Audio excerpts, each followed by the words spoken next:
On a bright and chilly day in Tuscaloosa, Alabama, Bryant-Denny Stadium plays host to the 89th edition of the Iron Bowl, one of college football's greatest rivalries. So much at stake today for the fans, bragging rights for a year in the state of Alabama. For Jalen Milroe and the Alabama Crimson Tide, a must-win to keep their college football playoff hopes alive. And for Peyton Thorne and the Auburn Tigers, trying to earn their third straight win, which would make Auburn bowl eligible. You're watching the SEC on ABC, presented by Burger King. Auburn winners of 2 straight and 3 out of 4, now 5 and 6. Alabama comes in at 8-3, most losses in a season for the Crimson Tide since 2010. Sean McDonough along with Greg McElroy, delighted to have you with us. We'll be joined in just a moment by Molly McGrath. Greg, neither team has had the season so far it hoped to have, but a win in the Iron Bowl can minimize the pain for sure. In the case of Alabama, they were in control. The path was there for them to make it to the SEC championship game, but they lost last week in Oklahoma, scored only 3 points. They go as Jalen Milroe goes. Very quarterback dependent team, and you look at Jalen Milroe at his best against LSU, against Georgia, the way they ran the football with him at the centerpiece of this offense, downfield throws, they're electric. But when he doesn't play well like he did against Oklahoma, this offense can kind of grind down to a halt. So he's going to need to get off to a fast start, erase the performance from last week, 3 turnovers in that performance, and get off and feel good about the passing game and him using his legs in the run game as well. Hugh Freeze says he wishes the Tigers could start the season over again. They played their best football down the stretch, and that is particularly true of their quarterback. And Peyton Thorne has done a great job in the last few games being smart with the football. Got benched at some point earlier in the year because he continued to throw the ball into traffic. Really has cleaned that up, has also done a good job of featuring his own legs in the run game as well. So they're going to need to run the ball as well to take some of the pressure off the passing game. It's the first Iron Bowl for Alabama head coach Kalen DeBoer. He's with Molly McGrath. Coach, how does Jalen Milroe bounce back and be his best self today? Yeah, just do what he's capable of, and then the rest of us has to help him out too. We have to do our part, he just got to lock in on what he does best. Make smart decisions, and he's done it for many games, and so just go back to the basics. All right, thank you, Coach. Good luck. Yeah, thank you. Sean. Kalen DeBoer's Alabama Crimson Tide won the toss and deferred.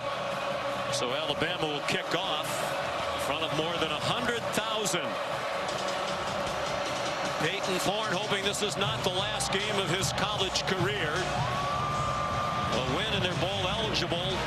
The loss in their season will end at 5 and 7. Jeremiah Cobb, dangerous return man. Back for the kickoff from Connor Talty, redshirt freshman from Chicago. Ordinarily a touchback kicker. That is a bit of a shank, it seemed, off to the side. Caught on the run and taken out of bounds. Here's Peyton Thorne as we look at today's impact players presented by the Home Depot. And for Auburn offensively, Jarquez Hunter, their running back, has to get at least 25 touches today in the run game. And Keandre Lambert-Smith, he's been the go-to guy all season long. The transfer for Penn State has been outstanding. Jahad Campbell at linebacker for Alabama, having to step up and really play at a high level because of the injury to Deontay Lawson. And then on the outside, you got Damani Jackson, who's going to have plenty of guys and coverage outside. They spread the field to start the game. Thorne, fifth-year senior, second year at Auburn after 3 at Michigan State. And he slides down. They'll mark him down where he started the slide at the 26-yard line. They were 1-5 in his first 6 starts. 3-1 as the turnovers have come way down. They committed 16 turnovers as a team in their first 7 games, only 4 in the last 4. Jarquez Hunter stood up near the line of scrimmage. Tim Keenan in the middle of that Alabama defensive line. This Auburn offense has to be great on 1st and 2nd down to avoid 3rd and longs. Here, 3rd and 4, manageable down and distance for Peyton Thorne. And they go quickly. That's been a hallmark of Hugh Freeze's offense throughout the years, although they have slowed the pace this year. Thorne out of Naperville, Illinois, outside of Chicago, the son of a coach. Four-man rush. He sidesteps the rush. Got away from L.T. Overton. Now throws it deep and incomplete. In the general direction of Keandre Lambert-Smith. Domani Jackson had the coverage for the Crimson Tide. And it's a 3-and-out for Auburn. A good start for Alabama's defense. They looked like they were going to be in pressure right there. They dropped out. Kane Womack, the defensive coordinator, is going to have to give Peyton Thorne a lot of different looks today. Showing pressure and dropping out, showing dropout, bringing pressure to confuse the quarterback. Oscar Chapman punts, senior from Adelaide, Australia. Ryan Williams, the freshman, back deep. And Williams goes out of bounds, and good starting field position for Alabama at its own 42, led by Jalen Milroe. We mentioned as he goes, so goes Alabama. Numbers dramatically different in the 8 wins as compared to the 3 losses. Such a big part of his game is being effective in the run game. He's the leading rusher for the Crimson Tide. He's going to get plenty of opportunities today against a run defense for Auburn that has been really solid all season long. He rushed for just 7 yards in their loss last week at Oklahoma on 15 carries. Jam Miller, part of a 1-2 punch at running back with Justice Haynes. They've combined now for just under 1,000 yards for the year. And Miller got 5 on his first carry. Like we referenced, Sean, very quarterback dependent. Distributing the ball to Miller, to Justice Haynes, the running back, is going to be a high priority today. Miller in trouble and swung down for a loss by Keldrick Falk, the outstanding defensive end, a sophomore from Highland Home, Alabama. And coming all the way across the formation, he starts over the right tackle, Pritchett, who has had his hands full the last couple weeks. That's a guy that we're going to be watching all game long, is that right tackle matchup with Keldrick Falk. Very disruptive in the backfield. 10 tackles for a loss for Falk. 3rd down and 8. 3 receivers to Milroe's right. He steps up and throws. And Josh Cuevas lunged for the line to gain. It looks like he has the first down. He does by about the nose of the football, and Alabama lines up quickly. Just a good job by Jalen Milroe going through the progression, getting to his check down, and finding a first down. Miller near the 45-yard line. Eugene Asante made the tackle. And they're going quickly again. Just 3 points at Oklahoma last week. Here comes the blitz, and Milroe got dumped as he threw. Sylvester Smith coming from his star position on the blitz. Another very aggressive call by DJ Durkin on 2nd down to make it 3rd and long for Jalen Milroe. But in plus territory, Jalen Milroe's legs have been very effective. So DJ Durkin's defense going to have to be really mindful of quarterback run. They'll always have a quarterback spy on Milroe. Durkin in his first year as the defense coordinator at Auburn. Over the middle, caught. Ryan Williams was open in the center of the field, and the ball came out. The officials conferring it is Auburn football. Eugene Asante came up with the football. And it looks like as Williams is going to the ground, it almost looks like Harris's right arm punches up as he's tackling Williams, and watch the ball come out. Was he down is the question. Let's take a look. Is that... I think it's sliding out right before his backside hit the ground. And watch the right leg, and when the ball starts to come free. The ball is out now. Is he down at that point? The right leg is what they'd be looking at there.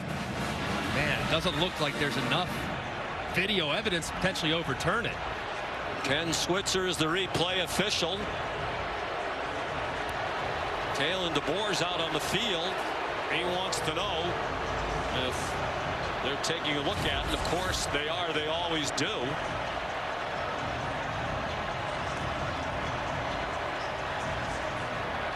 ruling on the field is a catch, fumble, and recovered by the defense. The previous play is under video review. Daniel Gautreaux is the referee leading our Southeastern Conference crew. Timeout. While we were away, Daniel Gautreaux, the referee, announced that the play stands as called. Not conclusive evidence to overturn it. It is the first career lost fumble for Ryan Williams and the first turnover of this Iron Bowl. Alabama came in best in the SEC in turnover margin at +11. Auburn was worst at -11. But the Tigers get the first takeaway of the day. Peyton Thorne elected to keep it. Good decision. And he scurries out of bounds with a first down, gain of just more than 10. He hurt Alabama with his running ability last year. And a good job of Peyton Thorne reading Bray Hubbard, the safety, on the edge.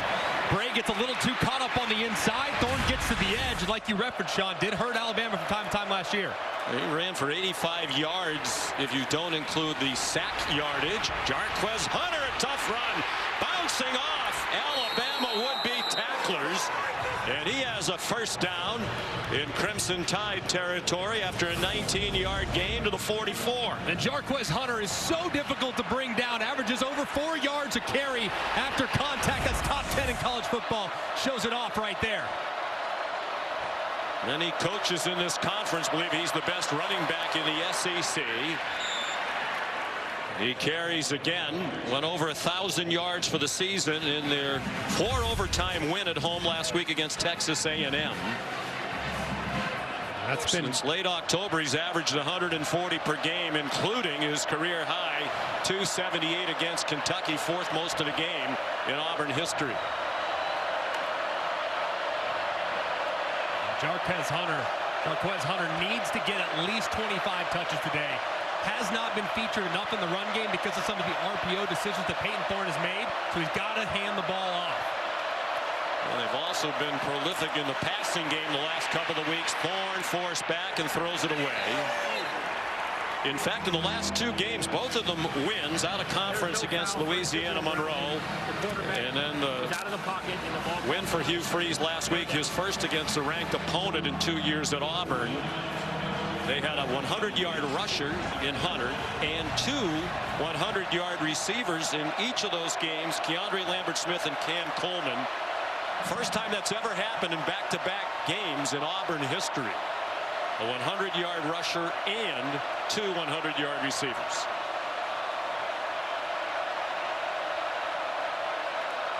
Third down and 8. They're not in field goal range.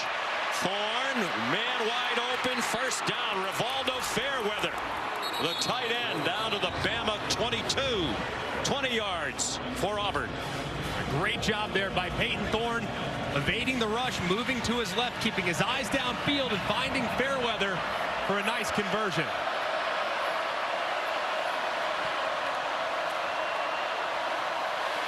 Thorne keeps, throws out wide for Malcolm Simmons, the true freshman from Montgomery, Alabama. No gain on the play. Simmons, part of a talented freshman class. They had one of the best recruiting classes in the country in this class of 2024, and they have another top 5 coming for Coach Freeze and his staff next year. Very young roster that has had some growing pains this year, but is really talented at several positions. Particularly at wide receiver, which was not a strength of their team last year. And Fairweather, the tight end, was their leading receiver. Thorne kept it and got dumped by Quay Russaw. Alabama's defense playing without Deontay Lawson today, the outstanding linebacker who had surgery for a lower leg injury suffered last week in the loss at Oklahoma. That really elevates the importance of Justin Jefferson, number 15, and Jahad Campbell. Those two guys replacing an All-American contender in Lawson's a really tall task. And here on third down, it should be about the defensive front, the pass rush to put some pressure on Peyton Thorne in third and long.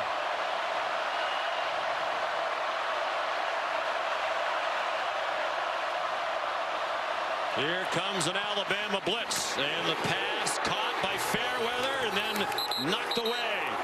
Incomplete on a big hit by Malachi Moore. Playing in his 64th career game, 5th-year senior, trying to win the Iron Bowl for the 5th year in a row. Fourth down. No player has ever been on the winning side in an Iron Bowl in 5 straight years. He and some of his teammates a chance to do that today. And a terrific leader, too, that has helped usher in this new era for Kalen DeBoer and staff. There's Ian Vachon, who's one of the great stories of this season for Auburn. A walk-on who is their kicker now for the 3rd game in a row. They had a lot of kicking problems early. So Vachon took over against Louisiana Monroe. He's made 4 out of 5. This is from 39, and it is no good. James Smith puts some pressure on Vachon. Tough to tell if he got a hand on it, but it was a wounded duck. No score nearly midway through the first quarter. The SEC on ABC is presented by Burger King. They're here. 3 new delicious Whopper sandwiches created by fans. Get to BK now. And in part by Fairfield by Marriott. Enjoy the home field advantage at Fairfield. So many wild games in this rivalry, including last year at Jordan-Hare Stadium, 4th and 31. And Jalen Milroe found Isaiah Bond with 32 seconds to go to seal the miracle win for the Tide, 27-24. Jalen Milroe said he was happy that Auburn basically didn't rush anybody. It looked like they rushed 2. Gave them all day to find somebody. Here's C.J. Dupree, the Auburn tight end, across the 40 to the 41. Eugene Asante made the tackle, a pickup of 20. Alabama using a little tempo, trying to get this offense to life after last week's performance. Well blocked, deep throw, and it's over the head of Jeremy Bernard, their 2nd leading receiver, with Kayan Lee in coverage. So the field goal drama continues for Auburn. And a great kicker last year. Alex McPherson didn't miss a field goal all year, but he has been suffering through a serious gastrointestinal illness. They tried Towns Magoo, a freshman. He struggled. So Vachon got the call, and Hugh Freeze coaching him up after the miss. And it's interesting, Greg, because we talked to Hugh during the week as Jam Miller carries for no gain. He said ordinarily didn't say anything to the kickers. But last week in the big win against A&M, Vachon had kind of an ugly miss on his first attempt. Hugh Freeze said, hey, that's the worst swing I've ever seen you take. You'll do better next time. He made 2 big field goals in the win, including one in the final seconds of regulation to send it to overtime, another one in the overtime. He was at Birmingham Southern last year. They shut down the university. He was a roofer over the summer, thought his college kicking was over. Jalen Milroe pulls it down. The ball's out as Keldrick Falk stuck an arm in, and Bama got it back. Recovered at the 42-yard line by the center, Parker Brailsford. And there is a flag. Illegal formation. Offense. Number 57 was not lined up on the line of scrimmage. The penalty is declined. 4th down. It's Elijah Pritchett, the right tackle, who has struggled for a lot of the year, and penalties have been an issue throughout the season as well for Alabama. And you know, DJ Durkin, the defensive coordinator, has been telling his defensive line all week long, hey, you cannot be too aggressive in your pass rush. This time, Keldrick Falk, he sees Jalen Milroe take off, he recovers and strips the ball. Great play. James Burnap, terrific punt. And Malcolm Simmons makes a fair catch inside the 10. 51-yard punt by Burnham, punting in his 54th straight game for the Tide. To a great rivalry tonight, Texas and Texas A&M at 7:30. Saturday night football presented by Capital One, the first meeting since 2011. They met every year from 1915 to 2011 before A&M moved to the SEC. The winner of that one goes on to take Georgia in the Southeastern Conference Championship game next weekend in Atlanta. No score here. Auburn from inside its own 10, and Peyton Thorne throws incomplete for Cam Coleman, with Damani Jackson, the USC transfer, in coverage. That'll be a matchup that Alabama has to win today. Damani Jackson's a tough draw, especially the way Cam Coleman has played these last few weeks. At 6'3", he's very effective in the jump ball situation. Damani Jackson very, very physical. He's going to have to match up and neutralize that advantage. Coleman's a true freshman, one of the top recruits in the country coming into college football this year. He has really come on lately. They throw it out wide to him. He was plagued by some drops earlier in the year. Hugh Freeze said he was still learning how to run routes. For the last couple of weeks, he's been terrific. Back-to-back 100-yard games, and has doubled his catch total for the year. 3rd down and 8. Thorne's 3 out of 7 for 23 yards. 23 years old, a graduate of Michigan State, where he was a 2-time captain. He's in his 2nd year as the captain of the Auburn Tigers. One of them throws deep down the middle, double coverage, and broken up by Malachi Moore. He's trying to get it to Malcolm Simmons, and it'll be another 3 and out for the Auburn Tigers. So far, Peyton Thorne and Auburn, they've been in multiple 3rd and long situations, and coming in to this game, they've been one of the worst in the country on 3rd and 7 or more. They're 97th in college football in conversion percentage when they get long down and distance. They have to be better on 1st and 2nd down moving forward, because they can't make a living like that. Oscar Chapman, uncharacteristically a couple of shanks last week against A&M.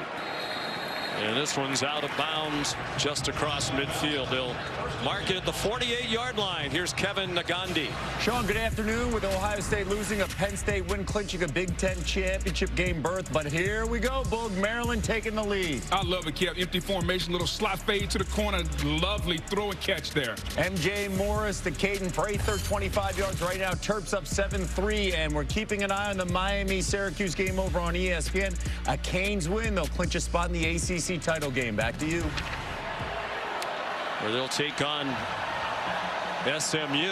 Clemson would go to the ACC championship game with a Miami loss. Jam Miller delivers a stiff arm and then gets knocked out of bounds with a 1st down at the 38-yard line to the Tigers. The 14-yard run. Austin Keys delivered the hit, but a nice run by Jam Miller.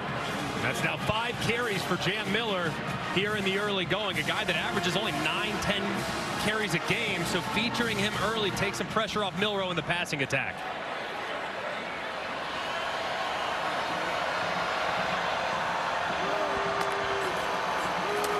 Milroe pump fake. Sends it out wide to Robbie Oots. He stayed on his feet, got an extra couple of yards. Here's Molly. Well, Sean, Greg has said that this Alabama team goes as quarterback Jalen Milroe goes, and after his fumble, Kalen DeBoer spent some time looking into his quarterback's eyes, telling him to calm down and move on, and DeBoer stressed the importance of getting momentum on offense with them explosive pass plays down the field. He was very concerned with the confidence of his quarterback. Auburn blitzed off the corner. It wasn't a factor as Miller powers his way to the 30-yard line. Isaiah Riggs goes tackle for Auburn, made the tackle, transfer from Texas A&M. These are the 3rd down and distances that Alabama needs to continue to stay in, because in 3rd down, 2, 3, 4, quarterback run is always something you can lean on, and Milroe's been the guy that they lean on the most here in short yardage running the football. Nick Sheridan is the offensive coordinator. 4 minutes to go in a scoreless first quarter. Milroe First down inside the 20. He followed Jam Miller, who was a lead blocker, and it's a pickup of 11. And really nice job, too. Jam Miller, they fake the handoff, and then he becomes basically the fullback and goes and gets a piece of the end man on the line of scrimmage. Milroe hitting it up inside. He really hit that hole harder and more vertical than he did at any point last week. So encouraging to see how aggressive he approached that third down. The fake to Jeremy Bernard. Milroe with some room outside. Milroe, touchdown!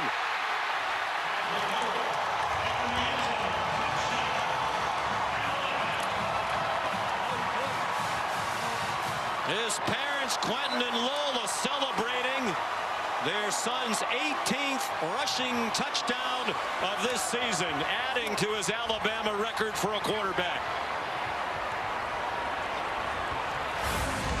And misdirection so difficult to defend. You have so much flow going this way, and you have blockers coming back to the right. That's exactly where Jalen Milroe goes. And I think when you talk to most coaches and they say watching Jalen Milroe at field, he's the fastest quarterback they've seen since Michael Vick. And that time, Auburn underestimates the speed. He gets to the edge and scores the first touchdown of the game. Graham Nicholson added the extra point. Well, as Milroe goes, so goes the Tide. Hugh Freeze, it's the first thing he said when talking about this matchup. Just so fast and so difficult to contain. If he gets to the outside, there's very few that can bring him down unless they have a really favorable angle. So an excellent response there. Jalen's family looks on, loving what they've seen on the start from their son and the quarterback at the time.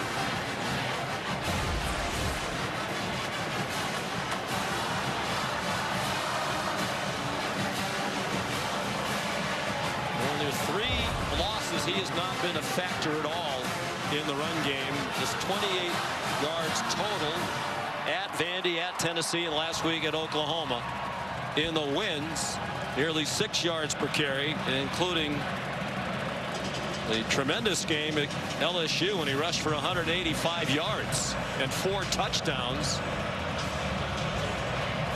Connor Talty kicks off. Jeremiah Cobb is back deep.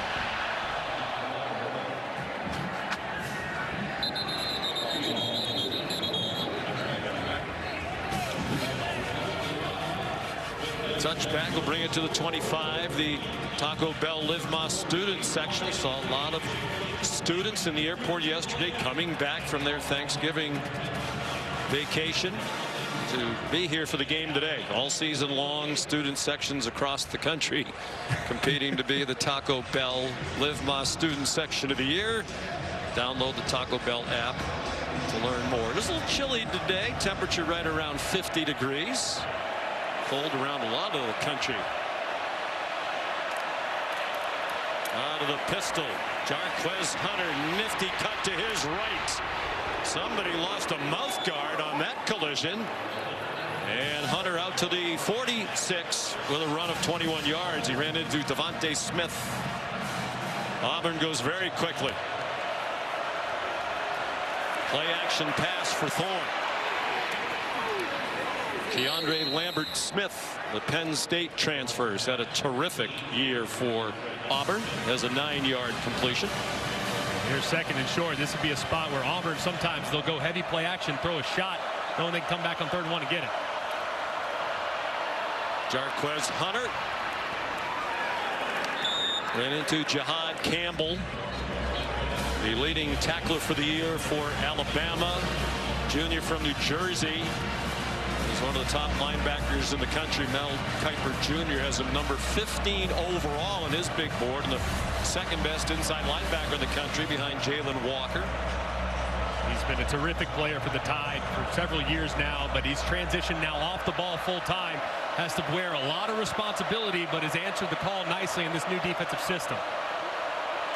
Damari Alston is the running back, and they're throwing a screen to him. Great call, well executed. Alston, who had a big Iron Bowl last year, banged his way down to the 25 with a gain of 15. Misdirection has given Alabama fits all season long, and Auburn utilizing it nicely there on the screen. Hugh Freeze involved in the play calling. DeAndre Lambert-Smith inside the 20. It's a collaborative effort, but for the most part, Hugh calls the plays with input from Derek Nix, the offensive coordinator, and from Kent Austin, the quarterback's coach. And this has been the part of the field that has been a challenge for Hugh Freeze. They are 113th in the country in a red zone touchdown efficiency, the worst red zone team offensively in the SEC. So these yards are hard to come by, and they've struggled to get them down here. Flag down. They stop it.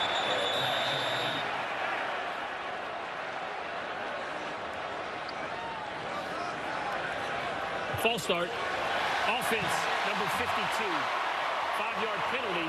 Remains second down. Dylan Wade, the left tackle, transfer from Tulsa.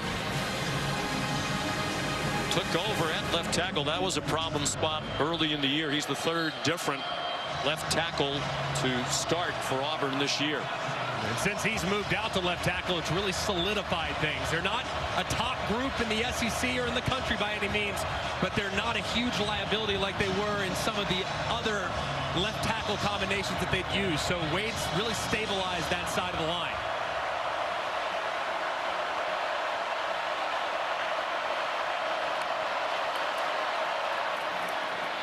Swing pass and Simmons, and it's incomplete.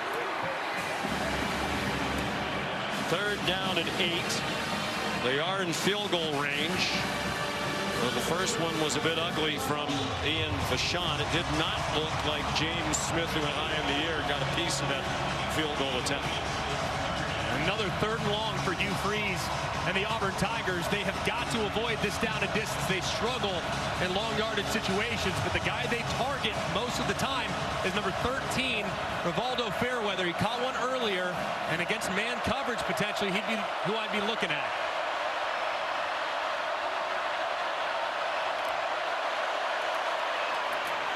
Quick hitter, Simmons spinning around. He's down short of the first down by about 4 yards, so a decision to make for Hugh Freeze. Jamarian Latham made the tackle, and he's already made the decision. The offense is staying on the field. He can think about it longer if he wants, because they don't have to snap it again here in the first quarter. Let's get up there and see if you can draw Alabama offsides with a hard count. Analytics say to go for it. They're going to let the quarter end. ESPN's presentation. Do you convert on 4th down here? Get the right call and protection. You know, obviously we're moving the football. We should have 3 points, and we got to score touchdowns when we get down here, though. So we need to convert this for sure. All right, thanks, Coach. Yep, thank you. They have moved it. They've outgained Alabama 121 to 104. This will be the 8th play of this drive. 4th down and 4 from the Bama 19. Jarquez Hunter, the running back, on the right hip of Thorne, who looks to the sideline for help. He has 3 wide receivers to his right, and Coleman tight to the left. Apparently single coverage from Damani Jackson. Thorne on 4th down. There's a flag down. He lofts it. Incomplete. Holding. Offense number 72. The penalty is declined. First down, Alabama. Xavion Miller, the right tackle. You saw Hugh Freeze bend over as if he was in pain. I think, Greg, the message there is probably, hey, it's 4th down. Try to throw it to somebody. Don't just throw it away. 100%, or at least threaten the line of scrimmage. Now, you had a defender that was running at you at 1,000,000 miles an hour, so those decisions happen quickly, but Peyton Thorne's played a lot of football. Understanding down and distance situational awareness. Give your guy a chance on 4th down. It's intercepted. Who cares? You play the field position game.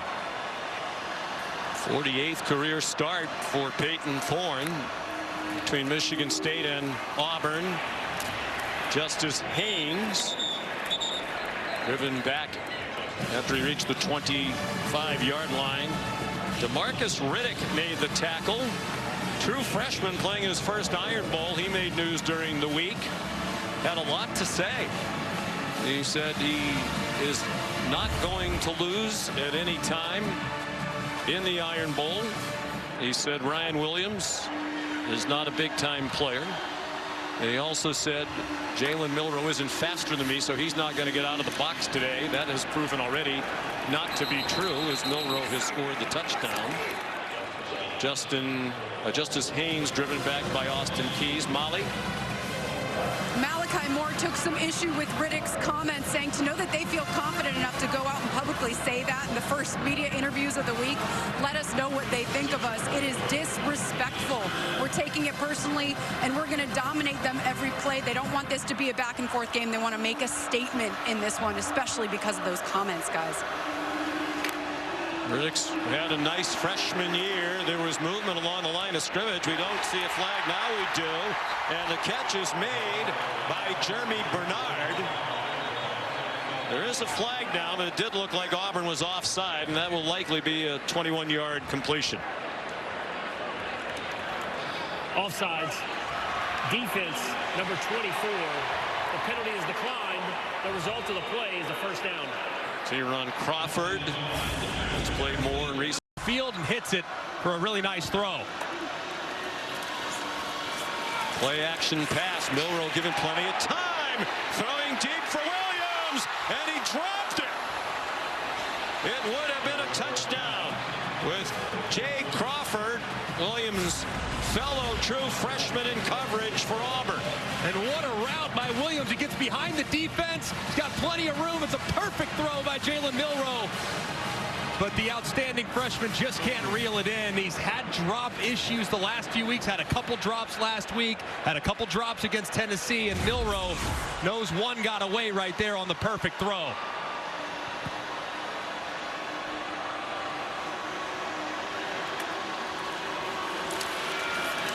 Milroe short this time and over the head of Jam Miller. Well, as Milroe goes, so goes Alabama. And so far, he's been terrific. That should have been a 55-yard touchdown. And he's already rushed for 31 yards on just 3 carries, including the only touchdown of the game. But you can't allow the drop to have an impact on your performance on the next play. And it felt like there, Jalen Milroe in frustration missed high and didn't really go through his mechanics. 3rd and 10. They're 3 out of 5 on 3rd down. Milroe, Bernard runs into the catch. Beautiful throw by Jalen Milroe, the redshirt junior from Katy, Texas. A 23-yard completion. This is a part of his game that has developed so nicely this year. The intermediate passing attack, especially from the far hash. And on 3rd and long, that is a perfectly thrown football in the direction of Jeremy Bernard. Terrific conversion. Timeout for an injured Auburn player. 7-0 Bama, tied on the move again.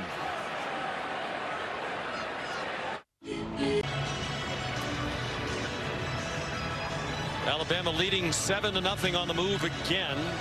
Their chances to make the college football playoff slim with a win 20% for Kalen DeBoer. And the Tide, with loss, they're definitely out. But as he said, this is a bunch last year that wound up in the 14 playoff, which was a surprise to many when they upset Georgia to win the Southeastern Conference Championship and knocked the Dogs out of the 14 field. 1st and 10.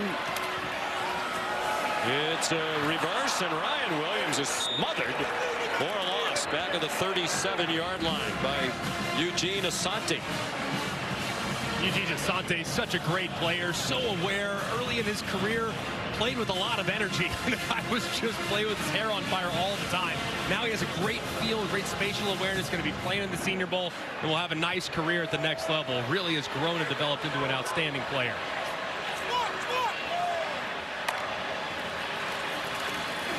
Milroe looked left, then pulled it down, and he got chopped down at the 35-yard line. A 2-yard gain. Jalen McLeod made the tackle. One of their best defensive players, transfer from Appalachian State. So it's 3rd down and 13, and they're on the fringe of field goal range for Graham Nicholson. An Auburn team that likes to really drop back in coverage here and play two-man. Let's see if they decide to continue to drop out and play coverage, keep it in front of them.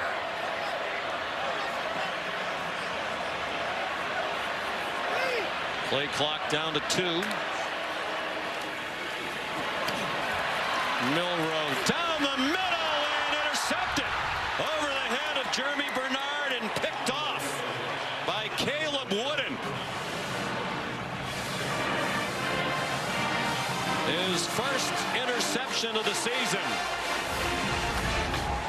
And it feels like Jalen Milroe just felt that presence against his right guard, Gio Vandemark. That's Keldrick Falk applying the pressure. He had to slide. Didn't like it at first. Recoiled, threw it again, and misses high, where Wooden's waiting there and behind the intended receiver and reels it in for an interception. It's a good effort by Jalen Milroe, but just an inaccurate throw that leads to Alabama's second turnover. Wooden's a junior from Lawrenceville, Georgia. His first pick of the year, second of his career. He had one in the Music City Bowl last year against Maryland. From their own 9, Jarquez Hunter squirts out to the 12. Tim Smith made the tackle. So that's 2 takeaways now for Auburn. Worst plus-minus team in the Southeastern Conference against the best in Alabama, but the Tigers are +2 today. They have to be better, though, on 1st and 2nd down to avoid 3rd and long. So far, they can't sustain drive. Just 1 for 5 on 3rd down. So need to make this 3rd down more manageable here for Peyton Thorne. Hunter.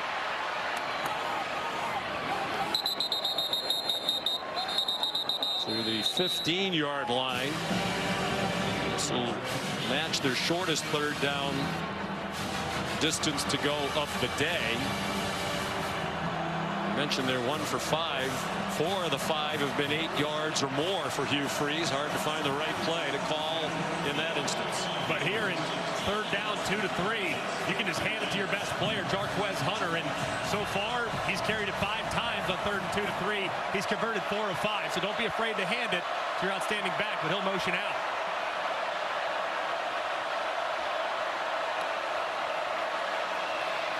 Thorpe fires. Cam Coleman, 1st down, out to the 23-yard line for a gain of 7. Coleman, Ryan Williams of Alabama, and Jeremiah Smith now at Ohio State, the top 3 wide receivers coming out of high school into college football this year, and they have all been terrific. Here's Keandre Lambert-Smith. 1st down across the 40-yard line where he was hit by Jahad Campbell. But that's 18 more for Auburn. Keandre Lambert-Smith's been so great for this Auburn team all year long. You knew they were going to be young. They had to go to the portal, add a guy that had played before but had never really been that go-to guy. He developed into that here at Auburn and has really brought the youngsters around him up to his level, and you're really seeing the light go on for Cam Coleman and company down the stretch as a result. Valdo Fairweather, the tight end, was the motion man. Thorne on target to Malcolm Simmons. He can run. He got hit out of bounds, and they'll tack 15 on from the 28 where he went out. A late hit by Malachi Moore. 31 yards on the play, 15 more. Play. Personal foul. Late hit out of bounds. Defense number 13. The penalty will be enforced. Half the distance to the goal from the end of the run. 1st down. Pretty clear there is Malachi Moore. I think he probably thinks he's staying in bounds, but either way, Simmons is out of the field of play when Malachi Moore initiates the contact. It was pretty bang-bang. You got to be careful, though, as you approach the sideline, especially the opposing sideline, if you're Malachi Moore. So bang-bang play that Bama fans are frustrated with, but it's understandable why they got the call. Crowd's booing. Malachi Moore engaged Simmons while he was still in bounds. Thorne has a receiver open. He missed him over the head of Keandre Lambert-Smith. Let's bring in Bill Lamagnier, our rules expert, and get your opinion, Bill, about this. Well, you know, initially on the first look, it looked like it had to be out of bounds. But when we look at it again, He's still got a foot inbounds. The other foot has not stepped out of bounds yet. It looks bad, but it's not a foul. All right, Bill, thank you. The crowd agrees with you. Second and 10. Auburn's moved the ball. They're up to 184 total yards. There is a flinch along the offensive line. False start. Offense, number 55. 5-yard penalty. Remains second down. Braden Joyner, the redshirt freshman left guard from Anniston, Alabama, who became a starter midseason. Yet again inside the red zone, and Auburn makes a mistake, backs themselves up. For Peyton Thorne, they have to be better on this part of the field. The blitz. Thorne flushed to his right and throws it away. Earlier in the year, he was the poster boy for their turnover troubles. It actually cost him the starting job briefly. He was replaced as the starter against New Mexico and Arkansas in games 3 and 4. But when Hank Brown had difficulty, Thorne returned and has played well down the stretch. Coming off a 301-yard passing game against Texas A&M. They need to hurry up. I mean, they're under 10 on the play clock here, and going to use a timeout.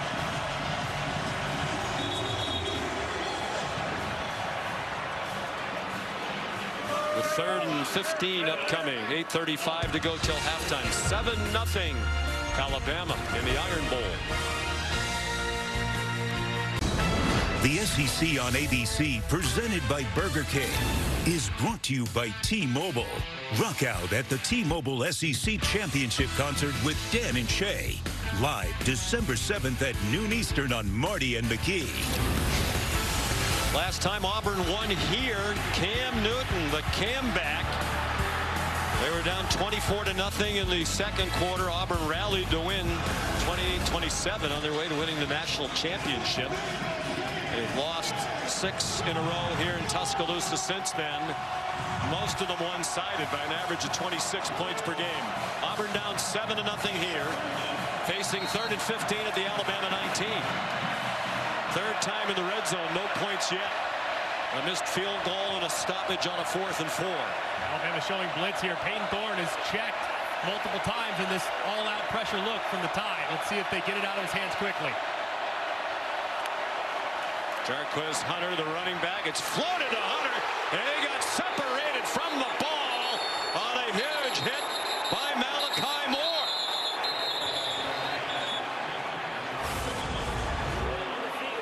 It's an incomplete pass. 4th down. And just a great job by Malachi Moore. He sees it all the way. They go with a little bluff route. Alabama did the exact same route against Tennessee earlier in the season.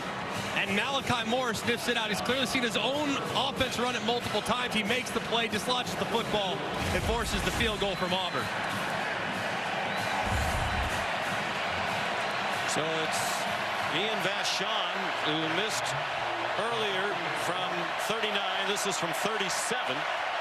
Rallied from a poor attempt last week against Texas A&M, and he does it again here today. Line drive kick to get Auburn on the board. Only Notre Dame has had a worse field goal percentage as a team than Hugh Freeze's Auburn Tigers this year. Sean has improved that percentage in recent weeks.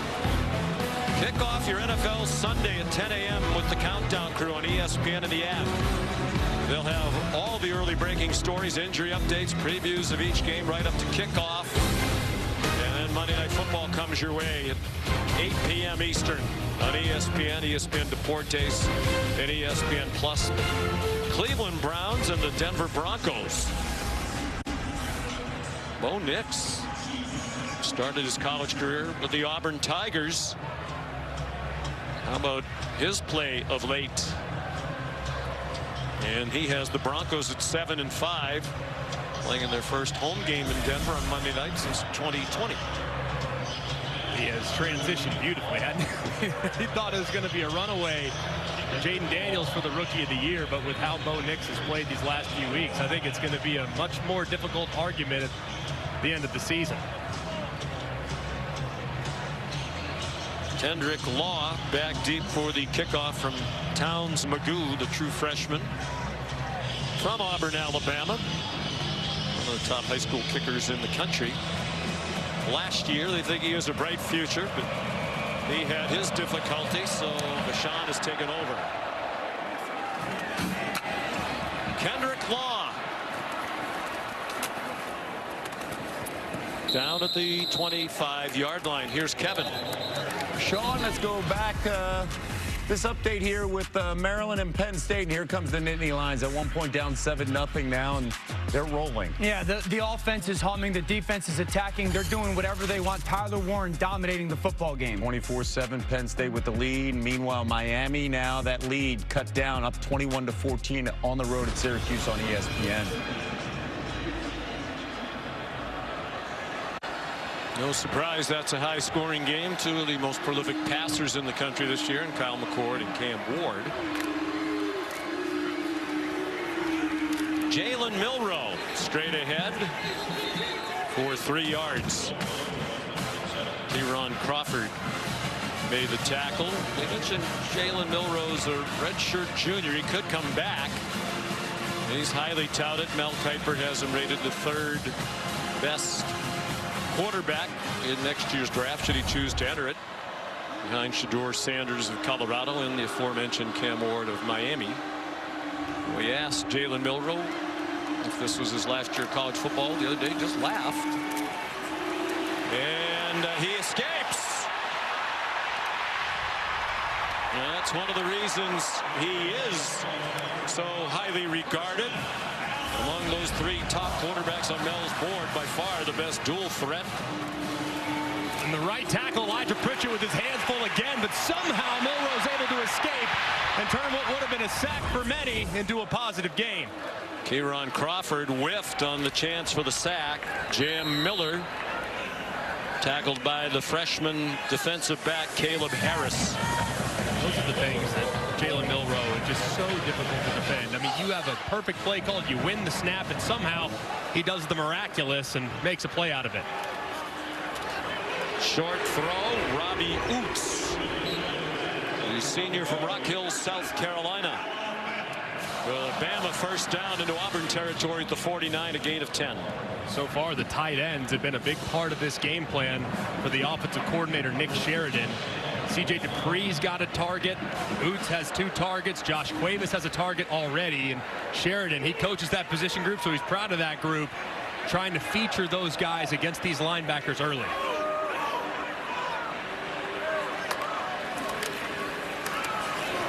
Jam Miller, nifty footwork. All that dancing got him just 2. Caleb Harris dropped him. Freshman from Bessemer, Alabama, between here and Birmingham, which is a little less than an hour drive away. Tuscaloosa, southwest of Birmingham.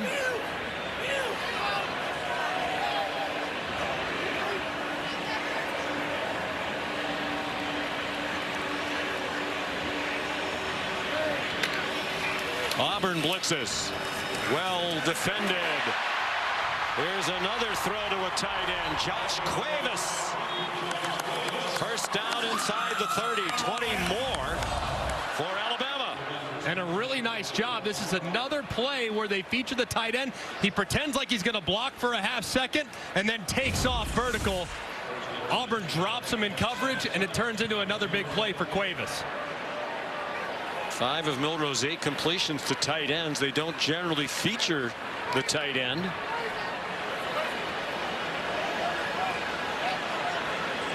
But it's working today. Good protection again, and that ball is incomplete. Another throw for a tight end for C.J. Dupree. But Jaron Thompson, the Texas transfer, in coverage for the Tigers. And I think the reason why they continue to go after these tight ends, and even though they haven't been used often, is pretty well defended there. by Jaron Thompson, as it looked like Dupree was going to have it for a second, and it gets knocked out at the last second. The reason why they're featuring tight ends is because Auburn, not a very tall defense. A lot of defenders that are 6'1" or shorter, so trying to feature your 6'5" tight ends makes a lot of sense. Like Dupree was trying to catch it with one hand. Just as Haynes to the 22-yard line. Jalen McLeod made the tackle. 5 yards on the run. 3rd down and 5 as we're under 5 minutes to go in the half. 3rd down and medium. DJ Durkin. This is the one part where they will bring a little bit of pressure. They're not afraid to blitz the quarterback, but against a quarterback like Jalen Milroe that can beat you with his legs, might be a little more passive. So let's see if they play coverage to bring pressure here. Milroe lined up in the pistol, looking to the sideline for help. Now to the shotgun with the play clock at 1. Timeout Alabama. With 4:16 to go in the first half. The Crimson Tide leading 7-3. You're watching the SEC on ABC, presented by Burger King. From Tuscaloosa, Alabama, the 89th Iron Bowl. They've been every year since 1948. Auburn 3 trips to the red zone, but only 3 points. They really haven't done much with the 2 Alabama turnovers. And Jalen Milroe's had a good day. 172 total yards, 126 passing, 46 rushing, and the game's only touchdown. Engineering this drive, 9th play. They started at their own 25. Jeremy Bernard, first down. And finally swung down near the 6-yard line by Jay Crawford. 1st and goal, Crimson Tide. I'm not really sure what DJ Durkin's defense was thinking. They're playing way too soft, allowing an easy catch and run for the conversion. Watch for quarterback run here, though. That's where they like to use Jalen Milroe. Marked it back at the 7. Just as Haynes got 1.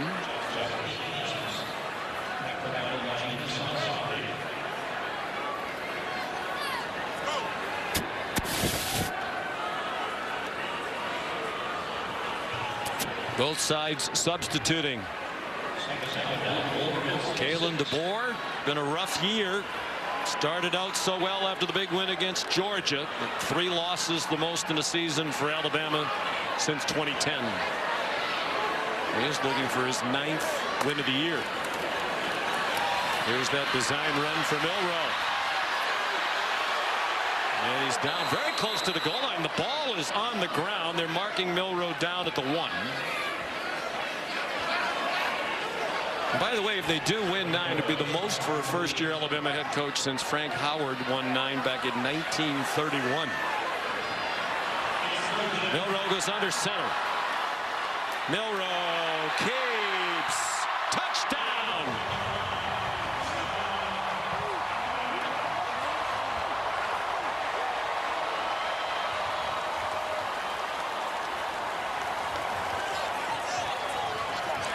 His 2nd of the day.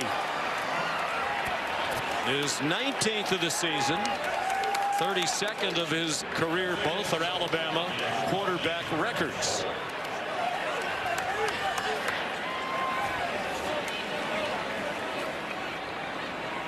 Graham Nicholson for the extra point with James Burnip the holder. And it's 14-3. Quarterback sneak, very difficult to defend when your left guard's 325 and your left tackle's 360. Jalen Milroe knows where that surge is going to be. He falls to his left. And what an answering drive from the Crimson Tide. 12 plays, 75 yards. Nick Sheridan, the offensive coordinator, mixing run pass beautifully en route to Jalen's 2nd rushing touchdown. Just a terrific response. So he's 1 rushing touchdown away from 20. He'd be the 4th SEC quarterback to do that. The other 3, Tebow, Manziel, and Cam Newton, all won a Heisman Trophy. 19 rushing touchdowns is tied for 4th most in a season by any Alabama player. The other three ahead of him on that list are running backs. Derrick Henry, 28, 2015. Najee Harris, 26 in 2020. Trent Richardson, 21 rushing scores in 2011. When he's good, they win, and he's been very good today.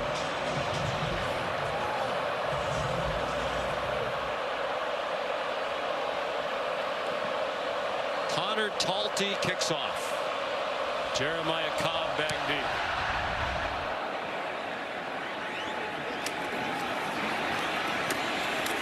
And Cobb picked up the bouncing kickoff and got collared at the 17-yard line. Time for our player check-in presented by Allstate.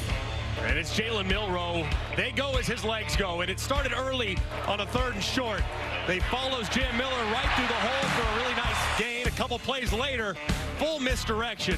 A lot of right to left movement. They pull the left guard and the left tackle around to the right. Milroe follows them, and he gets to the edge for the game's first touchdown.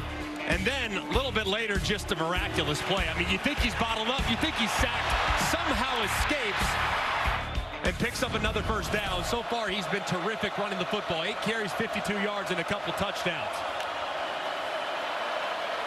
Peyton Thorne over the head of Keandre Lambert-Smith, who was surrounded by Alabama defenders. 2:33 to go, 2 timeouts for Auburn. Thorne now just 10 out of 21 passing for 114. He needs to just continue to be patient. He's played a pretty smart football game outside of a throwaway on 4th down earlier in the game. But just because it's a 2-score deficit now, you can't start forcing it into coverage like he did right there. Lucky he missed, or else that could have been picked.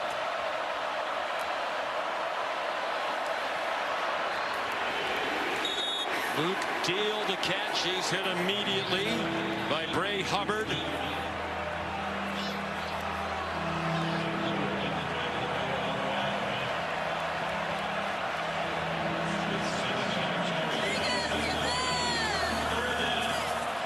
Luke Deal playing in his 65th career game for Auburn. That is the school record. He got 3 on the catch. They'll take it to the 2-minute warning. 2-minute timeout. This is the 2-minute timeout. With Alabama leading 14-3.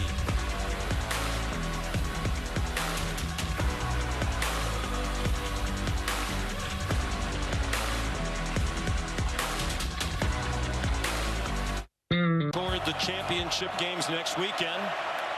Ohio State losing to Michigan in a stunner earlier today. 2 minutes to go first half. Alabama leading 14-3. 3rd down and 7. They're 2 out of 7 on 3rd down with an average to go of 8 yards. Thorne in trouble, had to throw it away as he was pressured by Jamarian Lathan. That's another 3rd and long where Alabama gets off the field. They bring corner pressure this time, and Peyton Thorne never really sees it. Now his running back, Jarquez Hunter, does, but Peyton Thorne drifts right into the pressure, which accelerates how quickly he has to go through his process. As a result, throws it away. But Auburn now, that's their 6th 3rd and long. They have to be more better on 1st and 2nd down. Good punt by Oscar Chapman. No fair catch from Ryan Williams, and he got a couple of yards on the return of a 44-yard punt. Here's Kevin Nagandi. Sean, Capital One halftime report just minutes away. We got Notre Dame highlights, Penn State highlights, Miami highlights, all in action. Also, the stunner at the shoe post-game reaction as Michigan stuns Ohio State 14-3. Is that score a little misleading here, Dan? I think it is. I mean, Alabama is getting outplayed, if not for Auburn not finishing some drives. Jalen Milroe really carrying the football team, 2 drop touchdowns. They got to play a little bit more consistent. And if you're Auburn, finish some of these drives down in the red zone. You've been dominating the game. You got to finish. We'll see you at the half. All right, gentlemen, thank you. Lots of important scores and highlights coming up on the halftime report.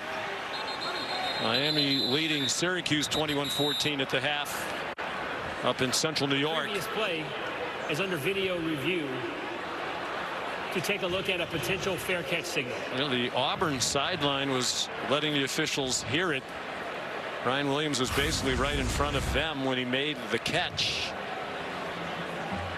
Well, kind of half-hearted. So let's bring in Bill LeMonnier for what constitutes a fair catch signal. Maybe he was just waving hello to a friend in the crowd, Bill. I don't have that as a fair catch signal. The other part of it, too, is I'm not sure why it's being reviewed. It's a difference of 1 yard. Does it have an immediate effect on the play? So I'd have just left this alone. I think Bill LeMonnier should be the commissioner of college football. Charge of the whole thing. Common sense right there. And yep, 1 yard in a 2-minute situation, probably not the end of the world, not worth wasting the time. After video review, the returner gave a fair catch signal. Sort of. The ball be placed at the 35-yard line. Well, Bill, maybe you can instruct us. What constitutes a fair catch signal? Well, that right hand could deceive a defender coming down the way he took and flipped it across. So it doesn't necessarily have to be up over your head, but I'm sure that's what they're ruling, that he that threw off the defender coming right, and why would he be doing that even though it wasn't up over his head? It was kind of a half-hearted wave, but you know, it's sort of resembled a fair catch signal. I would deem it an invalid fair catch. Yes, look out! Milroe hit the ball's out, and Auburn has its third takeaway of the game. Jalen McLeod knocked the ball out, and Philip Bleedy recovered it. And just working right against Caden Proctor. Milroe never sees him. Proctor misses the initial engagement, and that right arm just swatting down on Jalen Milroe's throwing arm. Just one hand on the football. You cannot play that any better if you're McLeod. Swatting at it and dislodging the football. Just a tremendous play there by Auburn's defensive lineman. As Kevin, Booger, and Dan were saying in the studio, Auburn needs to capitalize on these chances. Third takeaway, they're +3 for the game. And they have it at the 34 with plenty of time, 1:40 and 2 timeouts. Thorne, quick pop, Malcolm Simmons in trouble, and taken out of bounds for a loss by Zabian Brown, the true freshman out of Santa Ana, California, played in that powerhouse modern-day high school football program. Loss of 2, likely not in field goal range, although Vachon does have a strong leg. 4 receivers to the left. Thorne has a lot of running room. There's a flag down behind the play as he scampers out of bounds at the 32. Alabama sideline convinced it's a hold against Auburn. Personal foul. Hands to the face. Defense. Whoa. Number 50. 15-yard penalty will be added on to the end of the run. First down. Wow, and they would be wrong. It's Tim Smith, the graduate student, playing in his 64th career game for Alabama, guilty of the penalty. And his right hand up into the face mask of too tall Miller, and it's a good call by the official. Didn't feel like he ever tried to bring it back down. It was pretty obvious as the referee threw it and made the call. So they're in the red zone again. This has been the part of the field, though, that's been a challenge for Peyton Thorne. You got plenty of time. You can still run the football with 90 seconds left. So if you like the count defensively, hand it off to your best player, Jarquez Hunter. Who hasn't carried in a while, just 7 carries for the game. He gets it here. Got 2 before he got repelled back. Led by Malachi Moore in a very physical first half. Now if you're Alabama's defense, watch for the heavy play action. Auburn goes full sell on the play action, throws it behind your head. Design roll for Thorne, and then a throwback to Fairweather with a lot of running room. And he's knocked out of bounds at the 2. Great call by Hugh Freeze and his staff. And beautifully executed. They had Dylan Wade, the left tackle, out there leading the way. Perfect play call. Just misdirection that has given Alabama fits all season long. They hit it again with the screen. And they have 1st and 10 inside the 5. And now they bring their big bodies in. Tate Johnson, who wears number 42, is ordinarily an offensive lineman. He switches numbers. tacked onto the right end of the line. Jarquez Hunter, the running back, on 1st and goal, under a minute to go in the half. Auburn trying to make it a one-score game. The pitch to Hunter, and he's dropped for a loss by Quay Rousseau.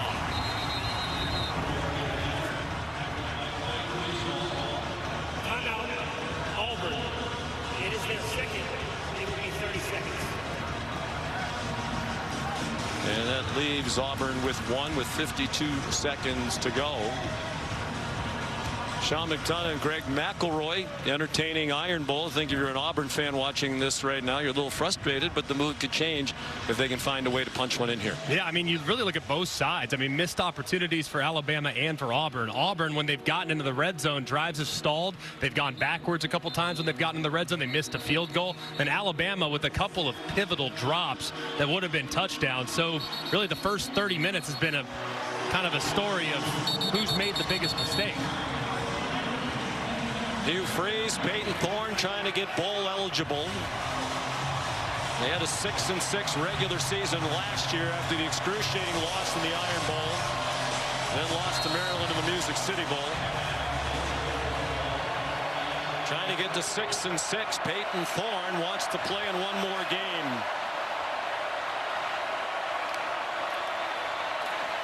Design run for him. He lunged for the goal line. Didn't quite get there. LT Overton stopped him. And now the clock is running. They do have a timeout. You would think if they're going this quickly, it might just be the same play from Peyton Thorne. And they gave it to Hunter, and he got stuffed. Jahad Campbell.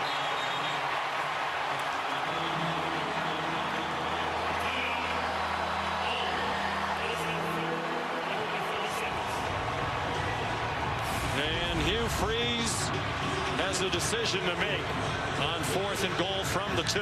And sometimes when you are going so fast and you're trying to rush to the line, you have to be mindful of the clock naturally, but you also have to make sure that everybody up front understands the assignment. That time, Rivaldo Fairweather and the left tackle, Dylan Wade, were just blocking together. Meanwhile, Jahad Campbell's right off the edge at 100 miles an hour and makes the play in the backfield. So what now? If you're Auburn, you've mentioned their red zone struggles throughout the year. Where do they go? I think you go for it here for sure. They've gone for it already earlier in the game. And I would probably, right hash is a little bit trickier, but I would get Peyton Thorne outside the pocket. I would see if I can get a run pass option with Peyton Thorne. And I'd try to work it to the right if I could, but if I have to go to the left, it's no problem. Huge play here. Hunter, the running back, and a timeout called by Alabama. Timeout on defense. Alabama. It is their second. It will be 30 seconds. For Kalen DeBoer, the 50-year-old South Dakota native.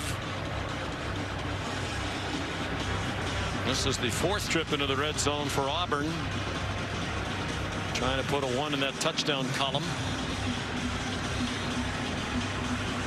Absolutely needing to pay this off too. I mean, short field defense has played great. 3 turnovers forced in the first half and not a lot to show for it. So this right here would be a huge boost to morale if Auburn can somehow pay this off on 4th and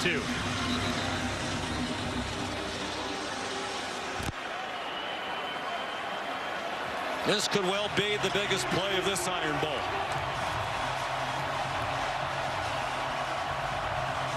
Late substitution on defense. Jamarian Latham comes on for Alabama. Hunter, the running back. Peyton Thorne out of the gun. They're 0 for 1 on 4th down. Got stopped on a 4th and 4 in the red zone. Trying to draw them offside. They don't have a timeout to use. So they're either going to snap it or take a penalty. 2 seconds on the play clock. They take the delay of game. Wow. Offense, 5-yard penalty, remains 4th down. Well, that looked like it was by design.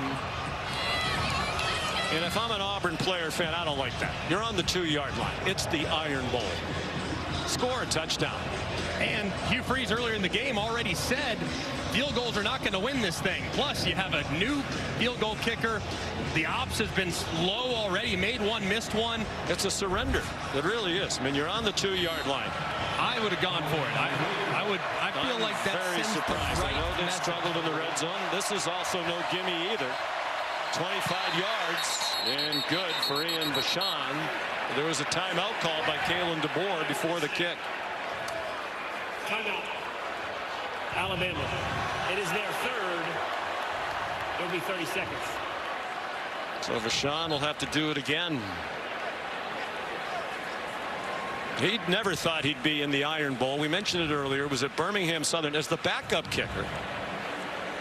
Last year, he only kicked 2 field goals, made one of them. They dropped, not only did they drop football, they dropped the school. They went out of business. He went in the portal, said there wasn't a lot of activity for a Division III backup kicker. There was not a live ball period, and a team cannot call consecutive timeouts during one dead ball period. So then give him the field goal. So anyway, he was a roofer. And thought his career was over. Auburn needed depth at kicker. They called him in the summer. He came down as a walk-on, never thinking he'd kick in a game. But here he is in the Iron Bowl with a low-line drive from 25 yards.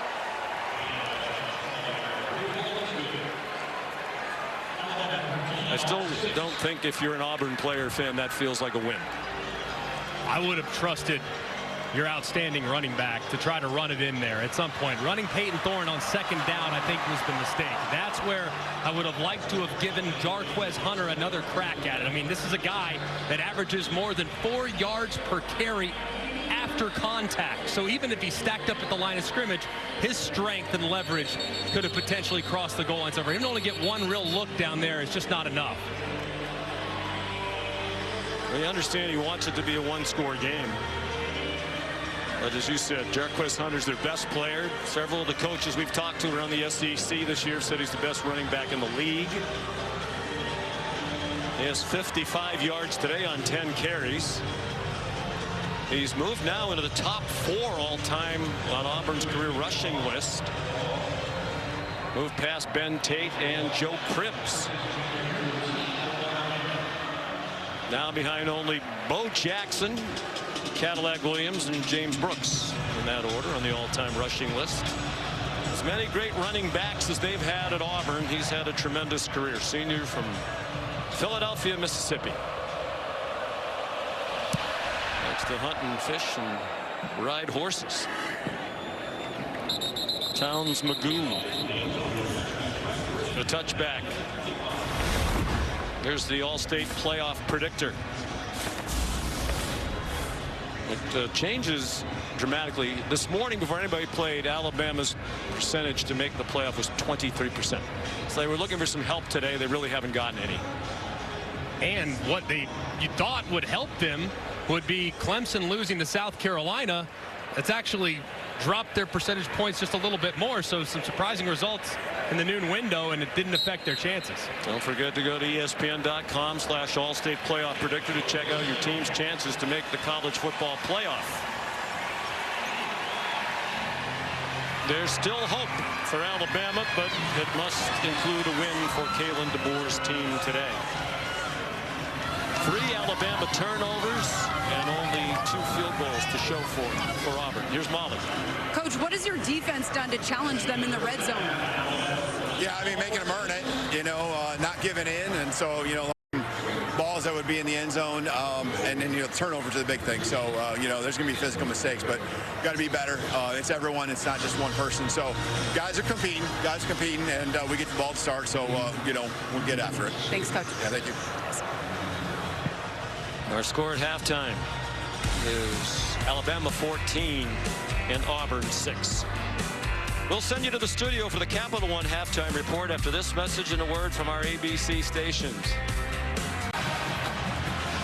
And you're watching the SEC on ABC, presented by Burger King, Bryant-Denny Stadium, Tuscaloosa, Alabama, 89th edition of the Iron Bowl. Alabama trying to win it for the 5th year in a row, up 14-6 at the half, despite the fact And they were -3 in turnover margin in the first half. Matter of fact, you go back to last week against Oklahoma. That's back-to-back games for Alabama with 3 turnovers. That hasn't happened since 2006 against Auburn and Oklahoma State, last 2 games of the Mike Shula era. They didn't turn it over when Nick Saban was the coach, but they're getting away with it so far today. Yeah, and I think it's really this whole first half was about situations. Alabama really good on third down, really bad when it comes to turnovers. Auburn, conversely, really bad on third down, really bad on red zone possessions and trying to pay those off with 6, but really good at forcing turnovers. So situationally got to clean a lot up in the second half. Alabama will get it first. Kendrick Law back for the kickoff from Towns-Magoo. Darkness descending upon Tuscaloosa, Alabama, with the temperature now in the high 40s. No breeze to speak of. And Magoo has another touchback. Here's Molly.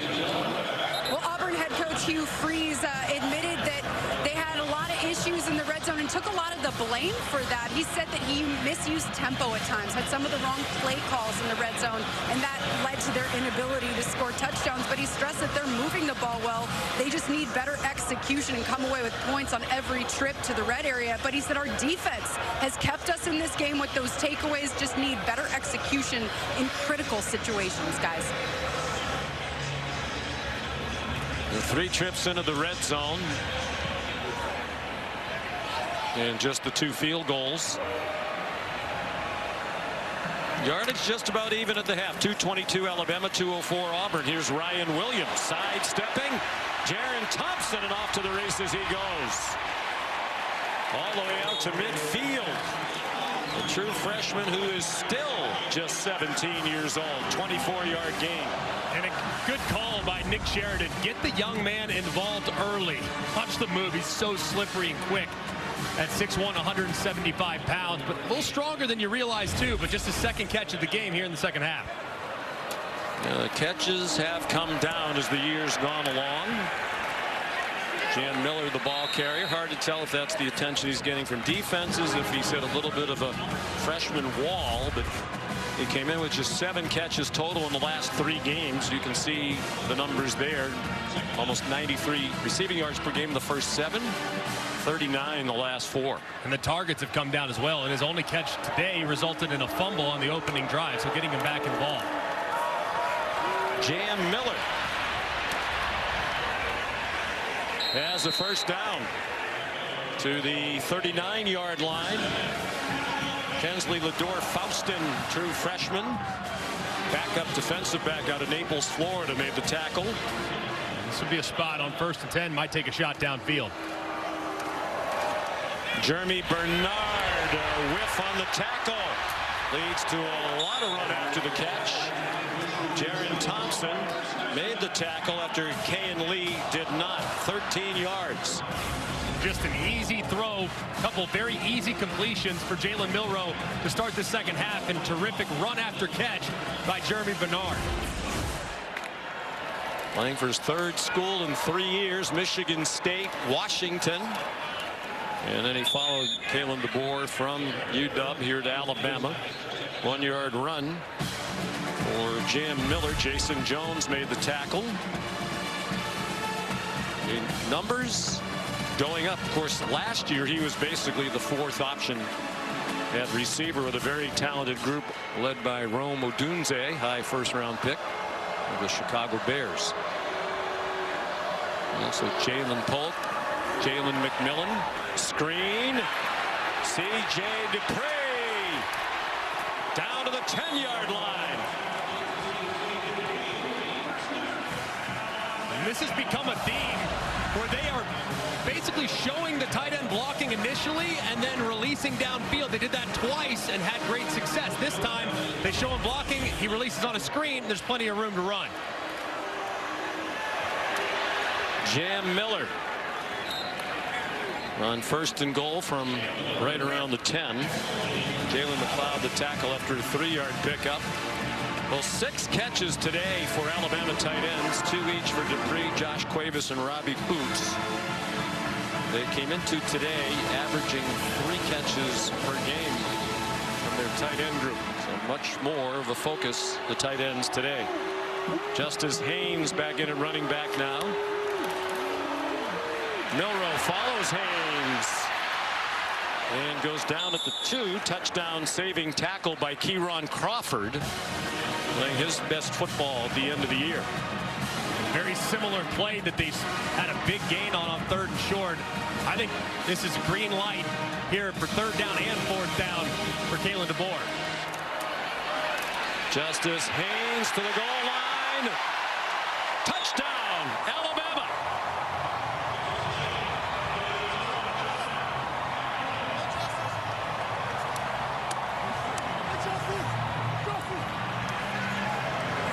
Seventh rushing touchdown of the season for Justice Haynes, the sophomore from Buford, Georgia. And watch the center, Parker Brailsford, transfer from Washington. The nose guard works just to the right-hand side of him. He passes him off. He goes straight to the linebacker, and they follow him into the end zone. A terrific opening drive for the Crimson Tide.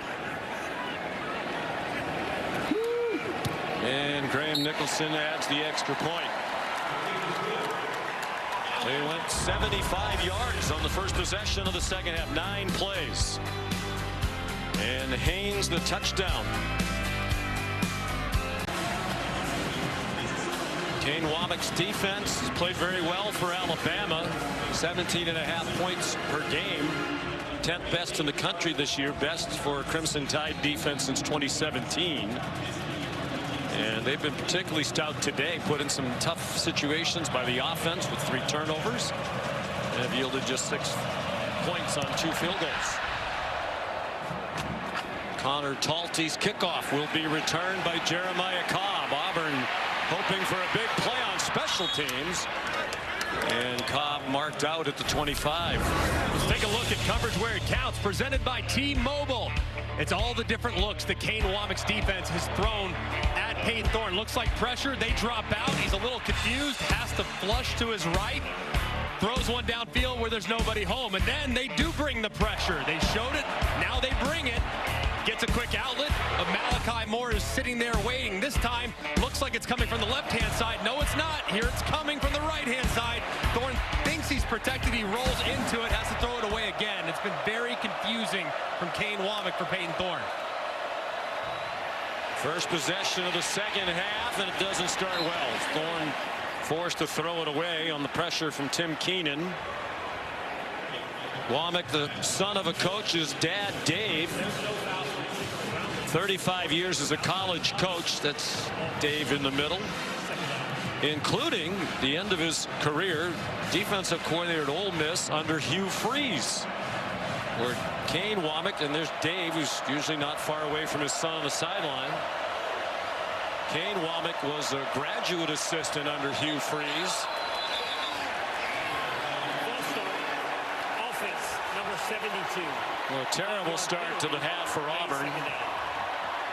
Easy touchdown drive for Alabama, and loyalty on both sides in the Womack family. That's Dom Studzinski, who is the head strength coach at Auburn, and he is married to Kane Womack's sister Haley. They all work together at Ole Miss under Hugh Freeze. Kane Womack and Hugh Freeze remain close friends. Thorne goes down. Tim Keenan again.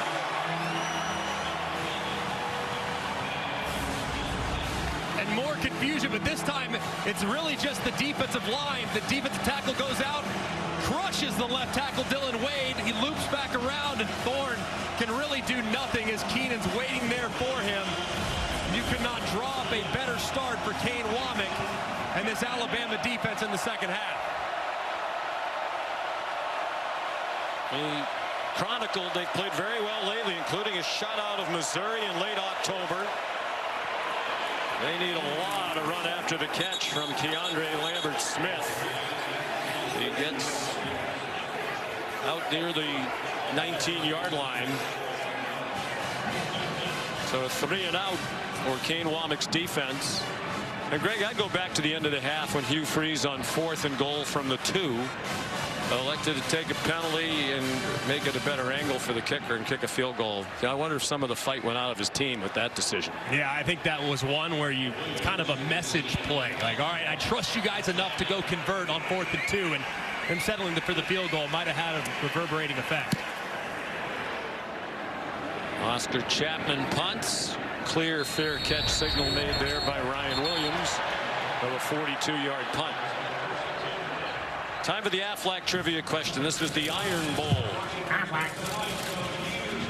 You want to know who's credited with naming this rivalry game the Iron Bowl? You know, you played in these. You started to a quarterback for Alabama. I feel like I should know this, but I'm really, I'll say Paul Feinbaum.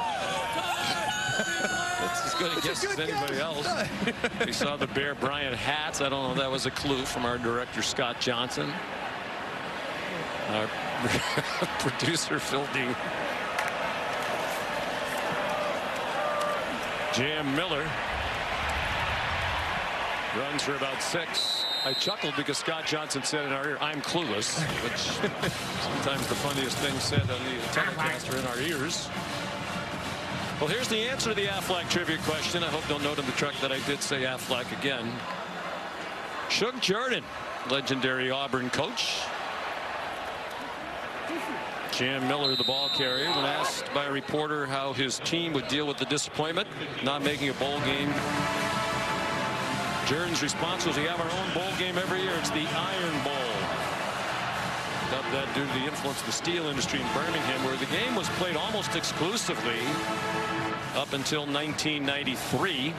Sean, Greg, and Molly here in Tuscaloosa. This is only the 15th game all time of the 89 played here in Tuscaloosa at the University of Alabama.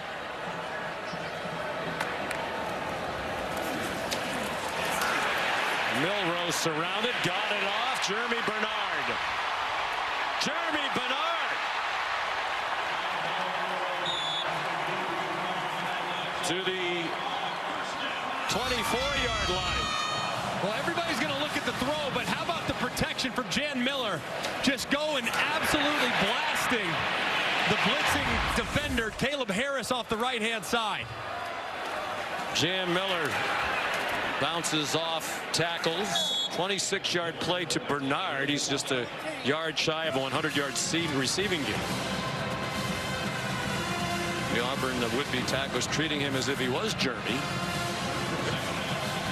Justice Haynes back in at running back. The clock moving quickly here in this third quarter. There's a big stand here. Sequence for Auburn's defense. A touchdown here would really take the life out of the Auburn sideline. It's like some of that life has gone out of them already. Haynes slices 2 yards short of the first down. Another tackle for Caleb Harris. Chuck Jordan, by the way, won 9 Iron Bowls, most among all Auburn coaches. You won't be surprised to know that the most all-time, but I'll give you a bonus Aflac trivia question. Winningest head coach in the Iron Bowl, either side. I will say Paul Bear Bryant. Correct. 19-6. Most wins, most games coached. Milroe. Touchdown, Jalen Milroe.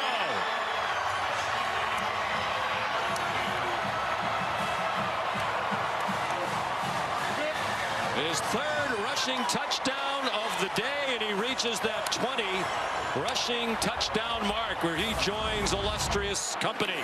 And just great design by Alabama. Justice Haynes becomes the fullback. He kicks out the end man in the line of scrimmage, and there's absolutely nothing Auburn can do on the edges of their defense when Jalen Milroe's hitting it 1,000,000 miles an hour. Just great execution and design for the touchdown.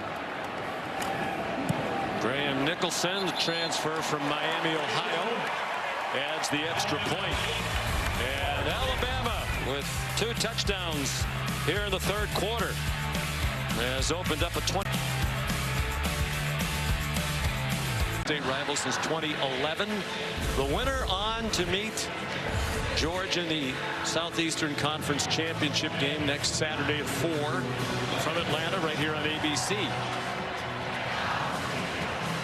What a game Georgia was involved in last night. It didn't impact their situation in the SEC because it was a non-conference game against Georgia Tech. But they rallied from 17-0 down, won in 8 overtimes. By the way, how many timeouts do you get in the overtime? 100? That's one thing they need to change. Connor Talty, the touchback. Here's the college football playoff rankings. The flag down here. Some activity after the whistle.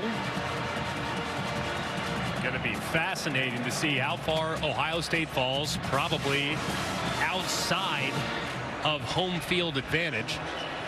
That'll be one thing worth watching on Tuesday. Stunning. They just can't beat Michigan. Ryan Day. It's the thing that hangs around his neck.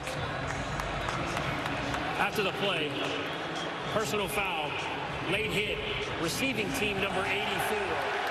Penalty will be enforced half the distance from the touchback spot. First down, Auburn. Micah Riley called for the penalty.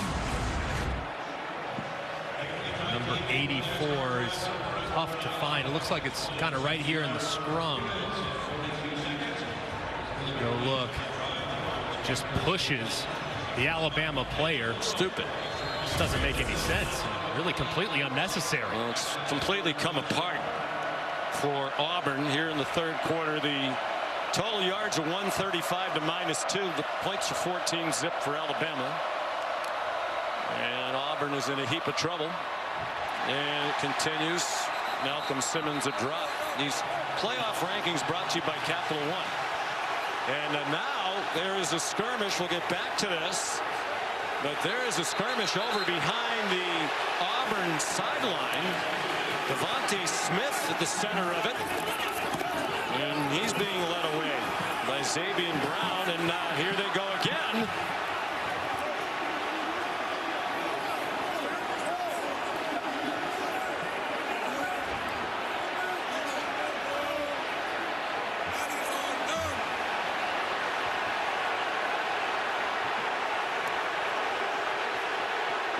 Finally, some Alabama coaches running across the field to get their players out of there. That took quite a while. Devontae Smith, the most heated among those involved.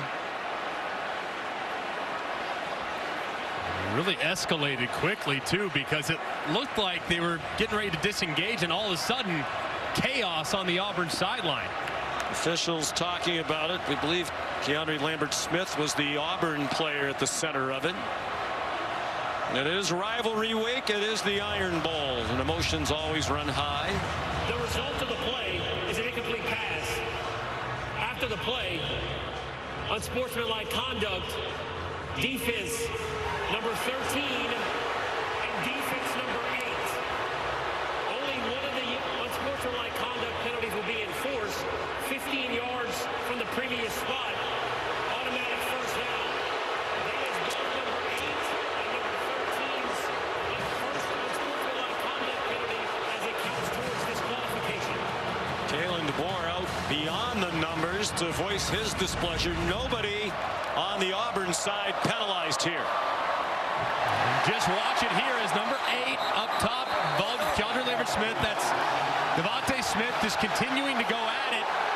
And then Malachi Moore over there trying to get his player out of there.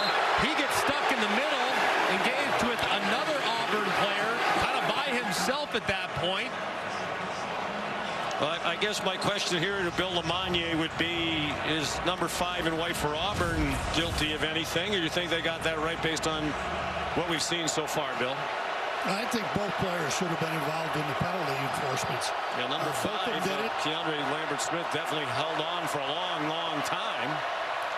It's time, too, to send a message to the captain saying you need to control your team or they're going to cost you, and maybe it's going to result in a disqualification. Well, they have Smith out of the game to the Alabama coaches trying to get him to calm down. Cam Coleman tackled by Deshaun Jones, who's in for Smith. Now there's some woofing at the end of that. Cam Coleman again with a first down for Auburn. Well, he saw A skirmish at the end of the Ohio State-Michigan game after the game ended. There's no love lost on rivalry week. There's no doubt. There's respect, but no love lost for certain. Thorne have to have some points on the drive if you're Auburn. Scrambling away, runs a long way to get a few yards. He told us last year when he rushed for 85 yards, if you don't include the sack numbers, he felt like a running back. Said he was exhausted. Got 4 there. He also said that is the most painful loss he's ever had, the 4th and 31. He said no matter what happens, there'll never be another one as painful. Alabama racing to get somebody off the field.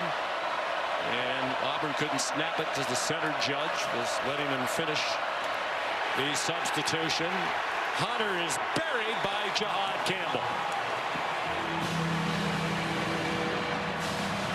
At this point, too, with Auburn kind of in a desperation situation, I think you got to be thinking 4 downs more than likely if you're Hugh Freeze. So you don't have to get it all right here. Would like to find a matchup with Cam Coleman if possible.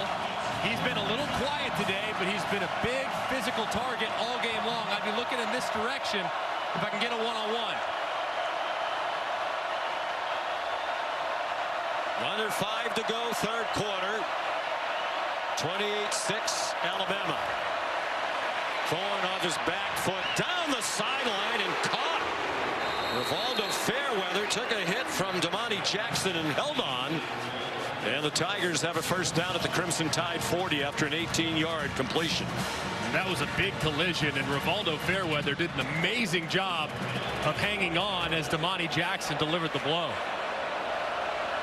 Hunter, the running back. The score has taken him out of the game largely. Thorne waving receivers around and runs out of bounds. Alabama and Kane Womack have been really aggressive here throughout the first 2.5 quarters with different looks and pressures and blitzes. Now they're playing kind of soft. They're trying to keep things in front of them a little bit. And as a result, Auburn's offense is finding a little rhythm. So let's see if Womack flips the script and gets back to being more aggressive.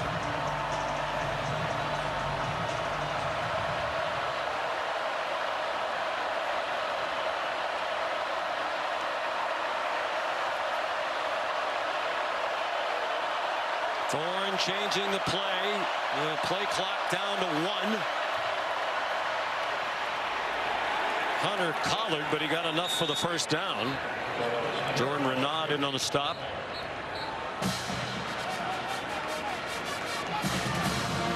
Thorne not sure if he wants to coach.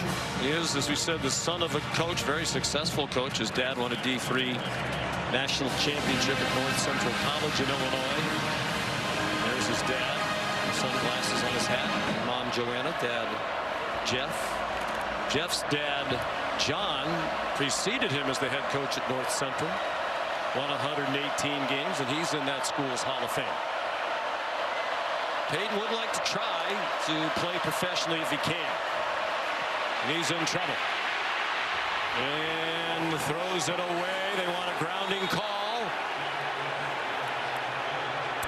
Malachi Moore came. For intentional grounding, the quarterback was outside the pocket and the ball crossed the line of scrimmage. 3rd down. Malachi Moore came on the safety blitz. And that's the pressure look from Kane Womack, who's passive those first few downs of this drive. As a result, the offense found some rhythm and some success there on 1st and 10. He blitzes Malachi Moore off the edge, accelerates the process, and the result is an incompletion.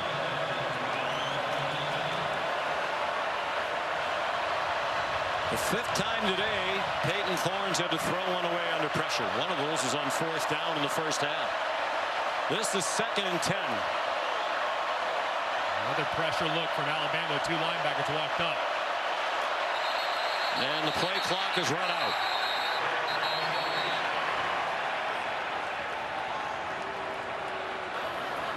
Prior to the delay of game, timeout, Auburn. It's their first. And it comes with 2:38 to go. in the third quarter. Alabama in control at the moment. It's the Iron Bowl.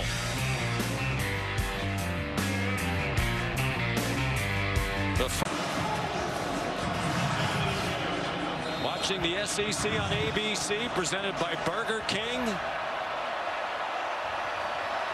10th play of this drive for Auburn. They're down 28-6 with 2:38 to go in the third quarter. They're at the Alabama 29. Started at their own 13-yard line.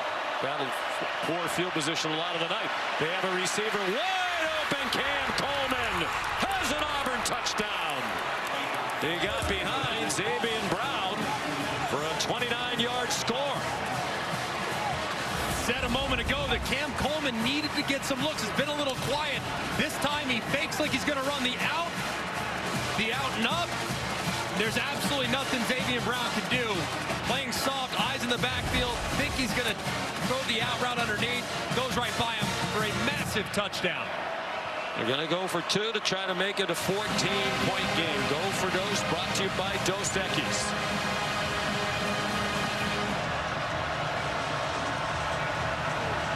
Had to have it, they got it. 87 yards in 10 plays. Peyton Thorne trying to get the attention of some teammates. Camden Brown, in particular, run motion wide right. Play clock running down again. And they get the two on the handoff to Jarquez Hunter. Even that looked like a fire drill, scrambling around, the play clock about to expire. One thing Hugh Freeze has said all season long, particularly during the 2-5 start, his team has played hard all year. And they're fighting to the finish again today. There's a thing of beauty, finding the true freshman, high pointing the football. It's behind the defense and a great catch. Finally takes advantage of some one-on-one. It's a little chirpy, and then Auburn fans have to be wondering, had they just handed it to Hunter at the end of the first half from the 2-yard line, maybe this would have happened. They do it there for the 2-point conversion to make it a 2-score game. Massive answer for Peyton Thorne and the Tigers.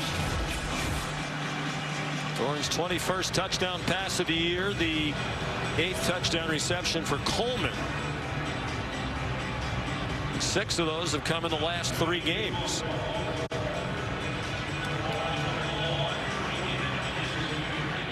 Kendrick Law and Emmanuel Henderson Jr. back for the kickoff from Towns Magoo.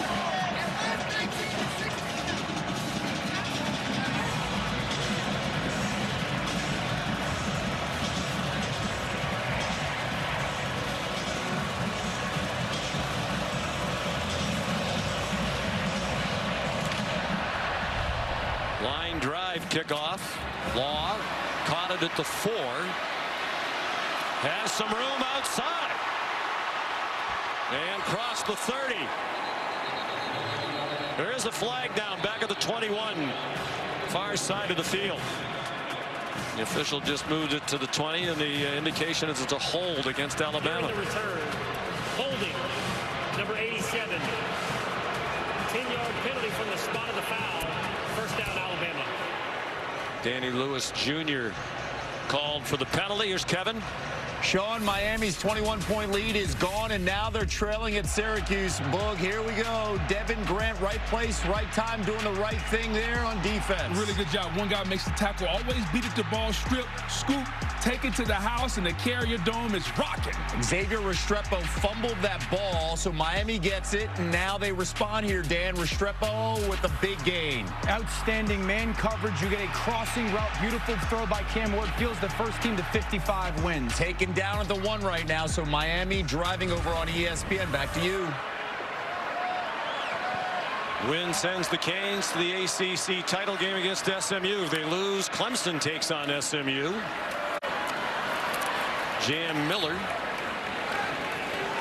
out across the 15.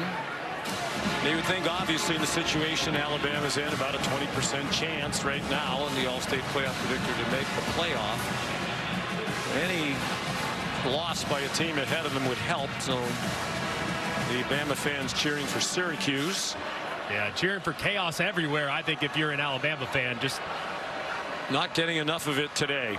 From their vantage point, Tennessee fell behind early at Vanderbilt, but came back to win. Over the middle, very close to the first down, is Josh Cuevas. He's marked down just short. Here's Molly. Well, Sean, Alabama players haven't given up the hope of making it to the 12-team playoff. Their message this week is we still have a chance. Malachi Moore said, I don't care if it's a 2% chance. It's a chance. We're still going to keep fighting. Jan Miller gets the first down. Isaiah Rakes made the tackle. A big first down. Running clock with a 2-touchdown lead as we're approaching 16 minutes to go. Alabama's been pretty good in the second half, controlling the line of scrimmage and establishing the run.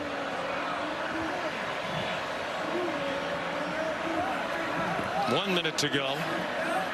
Third quarter. Auburn showing blitz, and they bring it from the corner. And Keldrick Falk, another tackle for a loss as he threw down Jam Miller.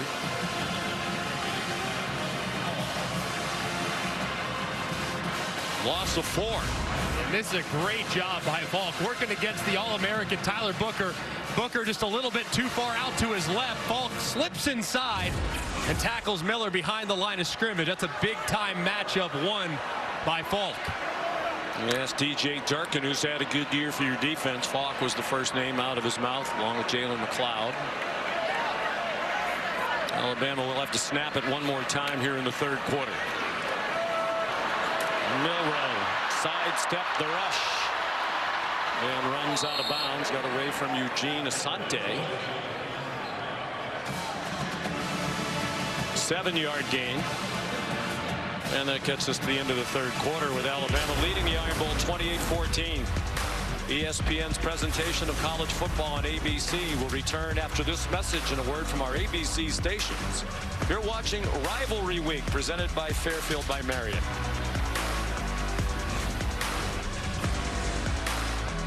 This game getting a little emotional and chippy. What do you need to see from your team in this final quarter? Yeah, I mean, it's just one play over there, and, you know, goes both ways, but you know, we just need to settle in here, and the next couple of possessions are going to be big, both sides of the ball. All right, thank you, Coach. Yeah, thank you. That was a momentary blip. The teams have calmed back down as we go to the fourth quarter. Alabama leading 28-14, looking at 3rd down and 7. Their own 24. The receiver stumbled. Ryan Williams still made the catch and gets the first down. Looked like he was about to fall down. Sylvester Smith made the play for Auburn, but not before Williams moved the chains. What a play, though, by Williams. I mean, he's going to the ground, puts his left hand behind himself, catches himself, somehow is strong enough to get back up, secure the catch, turn upfield for the yards after catch for a critical 3rd and 7 conversion. I'm not exactly sure what Caleb Wooden was doing for Auburn there after the play, grabbing Williams by the leg and twisting him around. Expect Alabama to continue to lean on the ground and pound. That offensive line starting to settle in. They are killing clock. They've taken over 3 minutes off the clock on this possession. Jam Miller, the ball carrier again.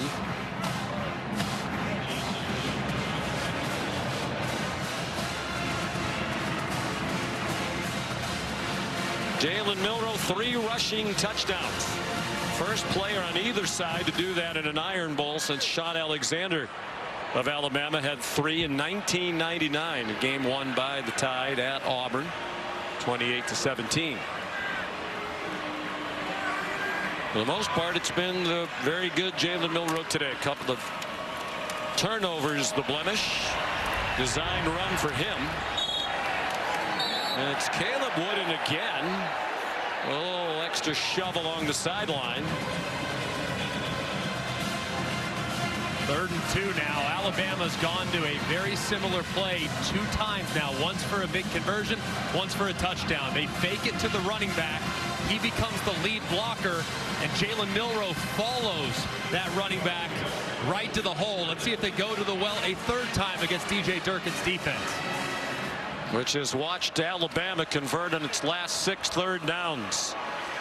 A clock killing operation on 3rd down. Play action pass. Milroe being chased by McLeod.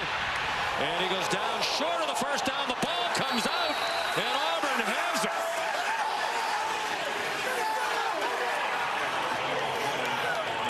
Falk recovered the fumble.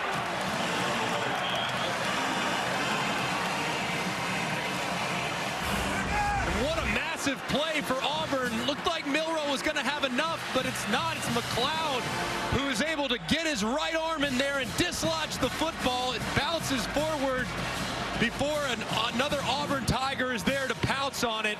Another example of poor ball security there for Jalen Milroe. That's his third turnover of the day, his sixth in the last 2 weeks. DJ Durkin has to love the play by his outstanding senior linebacker, Jalen McLeod. They're going to take a look at it, or are they? They're holding. No question apparently in the replay booth as to whether or not Milroe was down. So there's life on the Tigers sideline.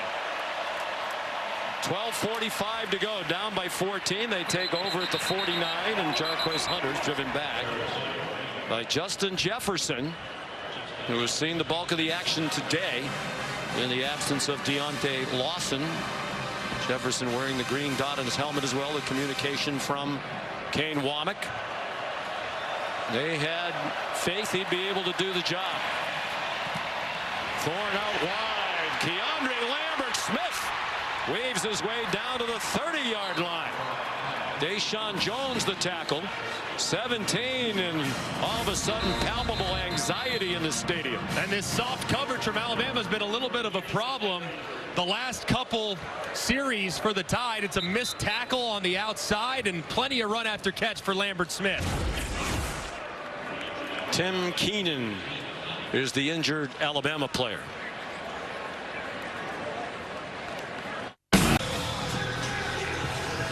Tim Keenan off the field over to the sideline. He's now getting back on his feet. Middle of that defensive front without its starter. Auburn on the move. 12 minutes to go after the fourth Alabama turnover. Peyton Thorne has him 1st and 10. They're at the Crimson Tide 30. This is a double pass. Hunter fires into a crowd. Intercepted. Picked off by Bray Hubbard. They went into the bag of tricks, and Alabama was not fooled. Hunter threw it into a crowd. There is a flag down after the play. And this play is really made by Jahad Campbell. He sees it immediately. Watch how quickly he reacts. Goes and takes off, forces Jarquez Hunter to throw it early. Ball, bad decision. Conduct, intercepting team number 2. The unsportsmanlike conduct penalty will be enforced half the distance to the goal from the end of the run. That is number 2's first unsportsmanlike conduct penalty as it counts towards disqualification. Xavier Brown. Of course, Hunter's a running back. Doesn't have to make that kind of a decision very often, but if he had to do it over again, Greg, that one needed to be thrown somewhere else. Throw it 30 rows into the stands. You just can't take an unnecessary risk right there. Dump it, live to play the next down, but just a critical error from the senior. He's not known for his throwing. That is their first. They're still +3 for the day.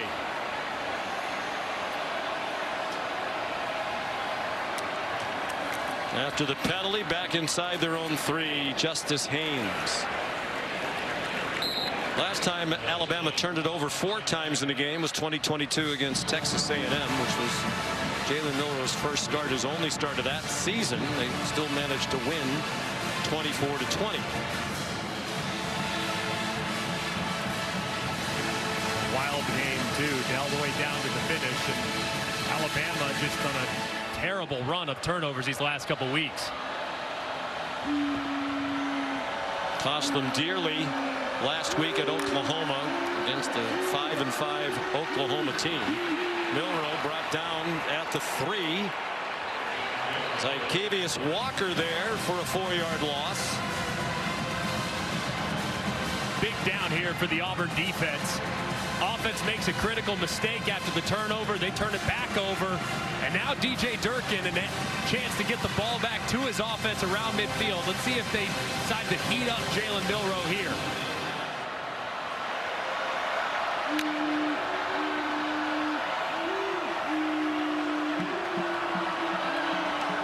Milroe using as much time as he can with a 2-touchdown lead, under 10.5 to go. Out of the end zone, lots of contact, flags thrown. DJ Durkin signaling to the officials he thought that ball was uncatchable. It's Keontae Scott in coverage. Pass interference, defense number 0. The ball will be placed at the spot of the foul. The result of the penalty is a first down. An enormous penalty. Jeremy Bernard, the intended receiver. And it looked like Keontae Scott, he was so physical all the way through. And that ball's absolutely catchable, but Keontae Scott so firm with the contact against Jeremy Bernard, he almost forces him out of bounds. It's an easy call for the official and a big break for the Crimson Tide. Jeremy Bernard's had a career day. His 99 receiving yards, a career high. At 98 last year for Washington in a game against Arizona. Jim Miller driven back by Austin Keys. With a fresh set of downs for Alabama off the penalty. Got to continue to lean on the run game for Kalen DeBoer and favor the left side of that offensive line. You have 2 All-Americans and Tyler Booker and Caden Proctor, your left guard and left tackle respectively. You're going to run it in their direction. Let them win you the game. Tyler Booker, the terrific left guard's a junior, but Kalen DeBoer thinks that this is likely his last season. Very highly rated by the NFL people. As is the center, Parker Brailsford, who Mel Kiper has rated as the 4th best center in the country. Jared Wilson of Georgia, Jonah Monheim, the USC, and Drew Kendall from Boston College. BC legacy. His dad, Pete, a terrific player for the Eagles and a long NFL career. Milroe, nice catch. And that gets Bernard over 100 yards receiving for the first time in his career with a 10-yard gain. And another Alabama first down. And just a beautiful route by Jeremy Bernard. Look at how he sets up the defender. It's an option route. He can run to the inside. He can run vertical. He can sit it down, or he can break it to the outside.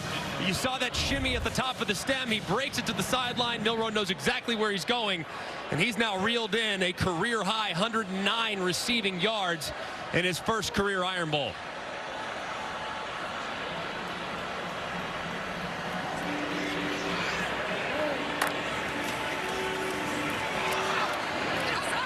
C.J. Dupree, the big tight end, rumbles across midfield. Caleb Harris chopped him down. There's a flag at the 40-yard line, far sideline, and they're walking back. I think they're going to get Jeremy Bernard, a receiver on the outside, for a hold. Holding. Offense number 5. The 10-yard penalty will be enforced from the spot of the foul. Remains first down. Jeremy Bernard engaged with the defender up at the top right there. And as Dupree works back to the inside, you can see that right hand holding on just a little bit too long from the progressive pylon cam. And a good call by the official, but since it was so far downfield, it'll be 1st and 8 now after the penalty.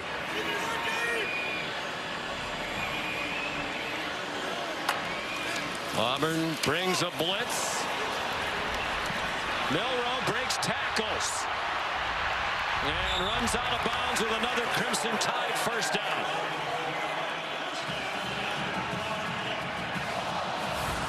This was a big collision off the right-hand side. It looked like Sylvester Smith was going to take out Kendrick Law.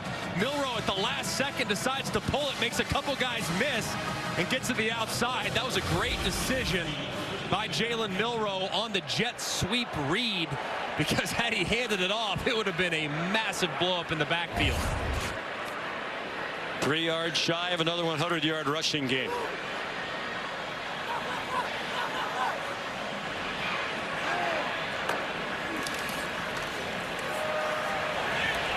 Continuation run by Jam Miller. He got stood up at the 50. But they're running plenty of clock. This drive approaching 5 minutes long. It will be by the time they snap it next. Dorian Mausi, the transfer from Duke, made the tackle for the Tigers. I think the big communication point, if you're Alabama, no need to be in a hurry and double over the football. Auburn's doing a good job of swiping at it today. Miller stopped short of the first down. Philip Leedy, the tackle, transfer from Indiana. Last time on third short, they opt to go under center play action. I don't think we're going to see that play again from the Crimson Tide. You know where this ball's going. It's going to be a run play, likely right to the left tackle or the left guard for Nick Sheridan, the offensive coordinator. He's already had a good day. His alma mater, Michigan, with the big win at Ohio State. Nick was a walk-on quarterback for the Wolverines, later put on scholarship. Milroe. That'll get him over 100. And they continue to run out the clock. Yeah, he knows where his help is. He knows where his big bodies are. That's on the left side of the offensive line. Watch him just wash everything down, putting Auburn defenders on their back, and Milroe goes right behind him for another big third and short conversion. Look at two hands on the football, too. Told you a moment ago, double over the football, two hands at all times, and don't let Auburn punch it out. Isaiah Rakes is down. Crowd doesn't like it. Timeout with 5:34 to go. The memorable special teams moments in this rivalry. Punt, Bama punt back in 1972. Auburn blocked two punts, returned them both for TDs and a win. Saw the kick from Van Kiffen. The winner's time expired in 1985. And of course, the kick sinks. Chris Davis, 109 yards of the missed field goal on the final play of the game as Auburn won 34-28.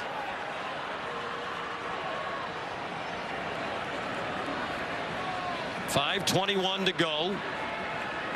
Jalen Milroe has his third career game of 250 plus yards passing and 100 or more rushing. Last year in the 4th and 31 victory at Auburn. This year in the mammoth game he had against Georgia. Jam Miller stumbles down for a loss. There's been only one other 250 and 100 game in Alabama history, and was not, to my surprise, Greg McElroy. Might have had negative 100 rushing. Jalen Hurts in 2016 against Mississippi State. I'm trying to think. I remember that game. That was a heck of a game. I thought maybe Jalen be the most likely candidate, but maybe there'd be one back in the day, like Stedman Shealy or someone like that. Tyler Watts, perhaps. Stedman Shealy, good blast from the past. When Milroe ran for 185 at LSU. Here's Miller. That was the most by a Bama quarterback since Stedman Shealy. Went for 190 against Mississippi State way back in 1979. You weren't even born. Auburn uses a timeout. One left for Hugh Freeze. Take a look at the AT&T connected cam, and this is the third down play that Alabama has run with great success. They just run that running back right across the formation. He becomes the fullback essentially. Same play here, 3rd down and 2, 3rd down and 3. They changed the blocking responsibility just ever so slightly there, and it's led to really big gains. I would go with the exact same play here. If I'm Alabama, I hold it in my quarterback's hands, don't take any unnecessary risk through the air. I'd run that exact same play and see if Auburn can find a way to stop it.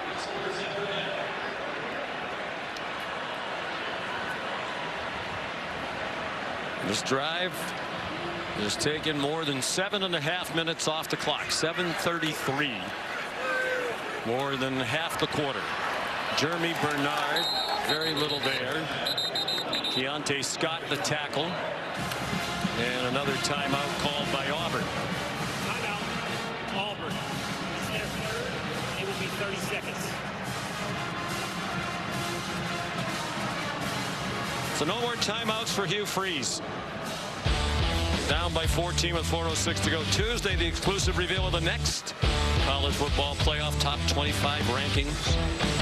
Reese Davis, Greg McElroy, and the guys. You and Reese must be big. Headline billing. I wrote everybody that. else I wrote is just that the card. guys. Yeah, I just wrote that card. That's what it was. React to the 12-team field. Our weekly live interview with the committee chair, Ward Manuel, the Michigan AD. He'll be a happy guy after their win today. 7 p.m. on ESPN. Yes, the Harvard or Central New York leading against Miami with about 2 minutes to go up at JMA Wireless Dome. It's the second Alabama punt, and it's executed to perfection by James Burnip and the coverage team. Emmanuel Henderson Jr. 38-yard punt. So Alabama leading by 2 touchdowns, looking in good shape to win their 5th straight Iron Bowl, and then they'll have to wait and see what happens. You know, what you would think would help a lot. Should Miami lose? Yeah. We shall see. Oh, well, especially with Clemson losing now. If Clemson's now in the ACC championship game, and then SMU, if they beat SMU, would that be potentially enough to knock SMU behind a 3-loss I think the thing that would help Alabama most is Clemson goes to the championship game. SMU beats them. SMU's clearly, they'd have the automatic bid. Then you'd have a 4-loss Clemson team and a 2-loss Miami team should they lose at Syracuse today. And then the question, at least head-to-head, right, becomes, is a 3-loss Alabama team more worthy than a 2-loss Miami team? Certainly, Alabama has much better wins. Yeah, I think that would be the big question mark, of course. That game's not over, nor is this one.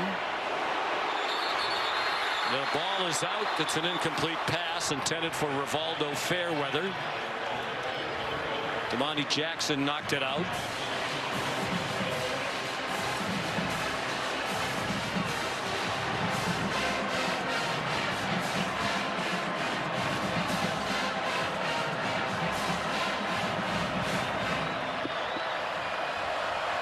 So to the 14-yard line. Auburn on the 11-yard completion to Cam Coleman. And his 6th catch of the day. They're running out of time. The Tigers, 3:33 to go. Down by 14. Some twisting in front. They got in front of Thorne. He escaped. Now he's across the line. Gets a block from Keandre Lambert-Smith. And slides down short of the first down. James Smith looked like he had a chance to get Thorne behind the line of scrimmage and did not. It turned out to be an 8-yard gain. Yeah, they need to get the 3rd down here and then start taking some time. I mean, taking some chunks. I mean, it's a 2-score game, and you're around 3 minutes now. I mean, you got to increase the urgency if you get the 1st down here. Crowd roared. They thought Thorne handed it off, but he did not, and he carries for a 1st down. Now you got to hustle, and you got to start getting some chunk yardage. Hugh Freeze, I understand Peyton Thorne's been smart and methodical today, but he's got to take some chances downfield. The only turnover was an interception thrown by the running back, Jarquez Hunter. Thorne again avoids the sack. Throws deep, and it's intercepted. Fairweather was open, but the ball hung in the air, and it's picked off by Zabian Brown.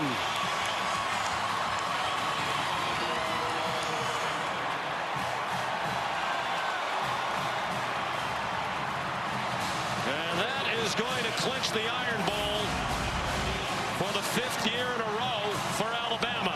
And just a great job by Zabian Brown. If you look at it, looked like there was going to be a chance downfield. I mean, you stop it right there, and Zabian Brown is kind of stuck between 2 wide receivers. Instead, he's able to read the throw, turn and reverse course, and intercept the underthrown deep ball. If that ball's thrown faster, more on the line, or more over the top, it's probably going to be a completion and a decent chunk gain for Auburn. But an errant throw, bad throw, and a great defensive play essentially puts this game on ice. Second interception by Zabian Brown, and a hug for Peyton Thorne, who's probably played his last down as an Auburn Tiger. And there are some of their fans who think that's probably an appropriate ending. Well, you and I have seen a lot of Peyton Thorne games at Michigan State and here. I will say this. He battles his rear end off. Yeah, he does. I have a ton of respect for him. I do too. And he's weathered the storm, and it's been challenging, and he's been at times the recipient of almost all the criticism, and it's not exclusively on the quarterback. It never is. But when it rains, it pours. It's been very hard on Peyton Thorne this year. In that juncture, down by 2 touchdowns this late, you have to take some chances. You're watching the SEC on ABC. Coming up as soon as we're finished here, Marcel Reed, the terrific redshirt freshman quarterback, leads Texas A&M against Texas, the winner onto the Southeastern Conference Championship game next Saturday to take on Georgia. Realistically, the Aggies have to win out, get the automatic bid as the SEC champion if they're going to be in the college football playoff. Things get a little bit brighter here for Alabama. They're about to win the Iron Bowl. And up in Syracuse, Miami just lost 42-38 to the Orange. 9-3 year for Fran Brown in his first year as head coach at Syracuse. So you would think that would help. And Miami's one of those teams now, they'll have to sweat it out. They're not going to the ACC championship game. Clemson will take on SMU. And I just don't know where the wins are for Miami. That's the challenge. I mean, their best win theoretically might be a Florida team that's finishing remarkably strong. But outside of that, Louisville's a decent win. They took care of Kentucky today, but had nothing that would be considered show-stopping as far as a resume builder.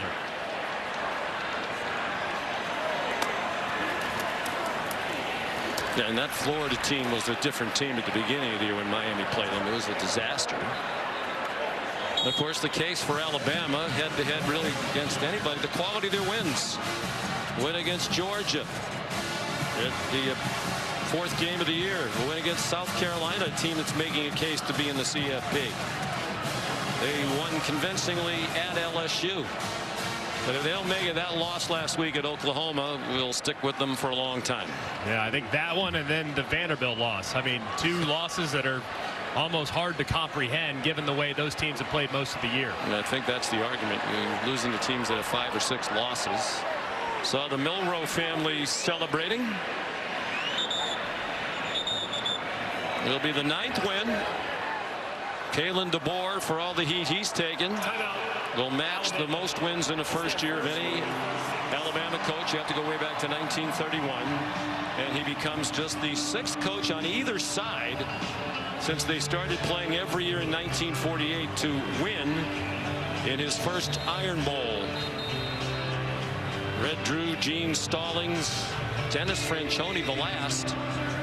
And only 2 Auburn coaches, Terry Bowden and Gus Malzahn, who made news today, leaving the head coaching job at UCF to go to Florida State as the offensive coordinator.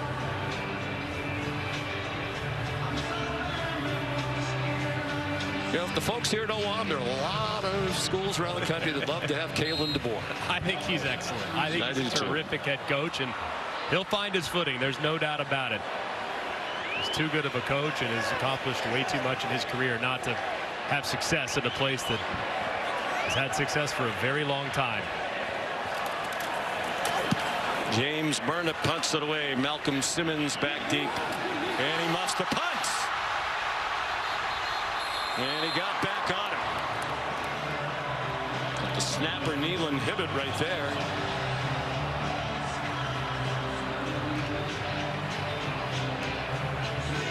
Nealon Hibbett, 54th straight start as the snapper. He wanted to have a highlight. In his last home game, came here as a walk-on. They put him on scholarship during fall camp. Underappreciated player on a team. When you have a snapper, never has a problem, you don't ignore, you don't recognize him. It's not often when you don't want the play-by-play announcer to say the snapper's name very often, unless it's a real positive tackle or a fumble recoveries. That almost was. Or especially if they have trouble with the snap. You would never want that either. As you know. I don't know who would say that as an announcer. Thorne. Coleman runs out of bounds. And we should point out that this is the first Iron Bowl on ABC since 1994. What a treat for all of us. Honored to be a part of this rivalry. Of course, for many years on CBS. The last time was on ABC, the great Keith Jackson, the GOAT, with Bob Greasy, and Lynn Swann had the honor of calling what many believes the greatest rivalry in college football. Certainly people in this state believe it is. Lambert Smith out of bounds, so no bowl game for Auburn. They'll finish 5-7, but the future is bright with a lot of talent, a lot more talent on its way. Yeah, I think Hugh Freeze done a great job recruiting so far. Now avoiding the self-inflicted mistakes and learning how to win. That's the next step for them, and it's unfortunate they won't get those 15 bowl practices to develop some of those young players.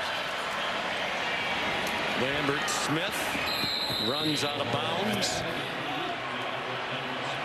And as Hugh Freeze said, you'd like to go back to the beginning of the year. 5 turnovers against Cal.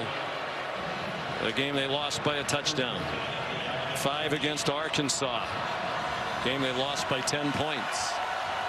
Only 1 against Oklahoma, but it was a late run back for a score by the Sooners. This season could have been a lot different. And Peyton Thorne has taken a lot of the heat. Some of it from his own coach. His last throw goes to Lambert Smith, who's out of bounds short of the end zone. And that's it. Kalen DeBoer, a winner in his first Iron Bowl. And that's 5 straight for the Tide, their longest since they won 9 in a row under Bear Bryant back in the 70s to 1981. Milroe 256 passing and 104 rushing, and he ran for 3 touchdowns.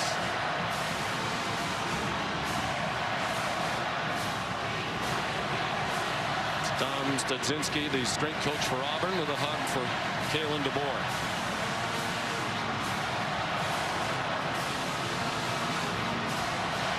And Jalen Milroe, but very well might be his last home game. If it is, he goes out with a bang, and he's with Molly. Jalen, over 250 passing yards, over 100 rushing yards, 3 rushing touchdowns. How were you able to overcome some early mistakes and find so much success here tonight? Coach talks about going 1-0. You don't know when that opportunity is to go 1-0. It's all about having an open mindset, a growth mindset, and continue to go 1-0. Then that's so important for any player to have a growth mindset and have an optimistic mindset as well. Something good is about to happen. And I have great teammates, great coaches that continues to be on my side throughout the whole game. And so they made it easy. It's all about executing the job at hand, which is to get a win. Speaking of which, a huge bounce-back game for your offense after a tough week last week. What kind of statement did you want to make about yourself and this offense in this one? I think the cliche thing is go 1-0, right? Learn and reflect on what we did not do right and execute this week. It's all about mastering the game plan, mastering how we can get better as a group so that we can collectively be our best us. This team's 5th straight Iron Bowl win. Congratulations on that. And the message all week has been we still have a chance to make it into the playoff. I know it's out of your hands, but why could this be a playoff team? There's a grit and determination of this group, you know. The normal thing when pressure comes is to fold and to give up. But we have guys in the locker room that constantly just want to be better, constantly love the guys in the room. And so I think that's the best thing about this group, that we love each other. We appreciate each other so much. Congratulations on the win, Jalen. Thank you. Roll Tide!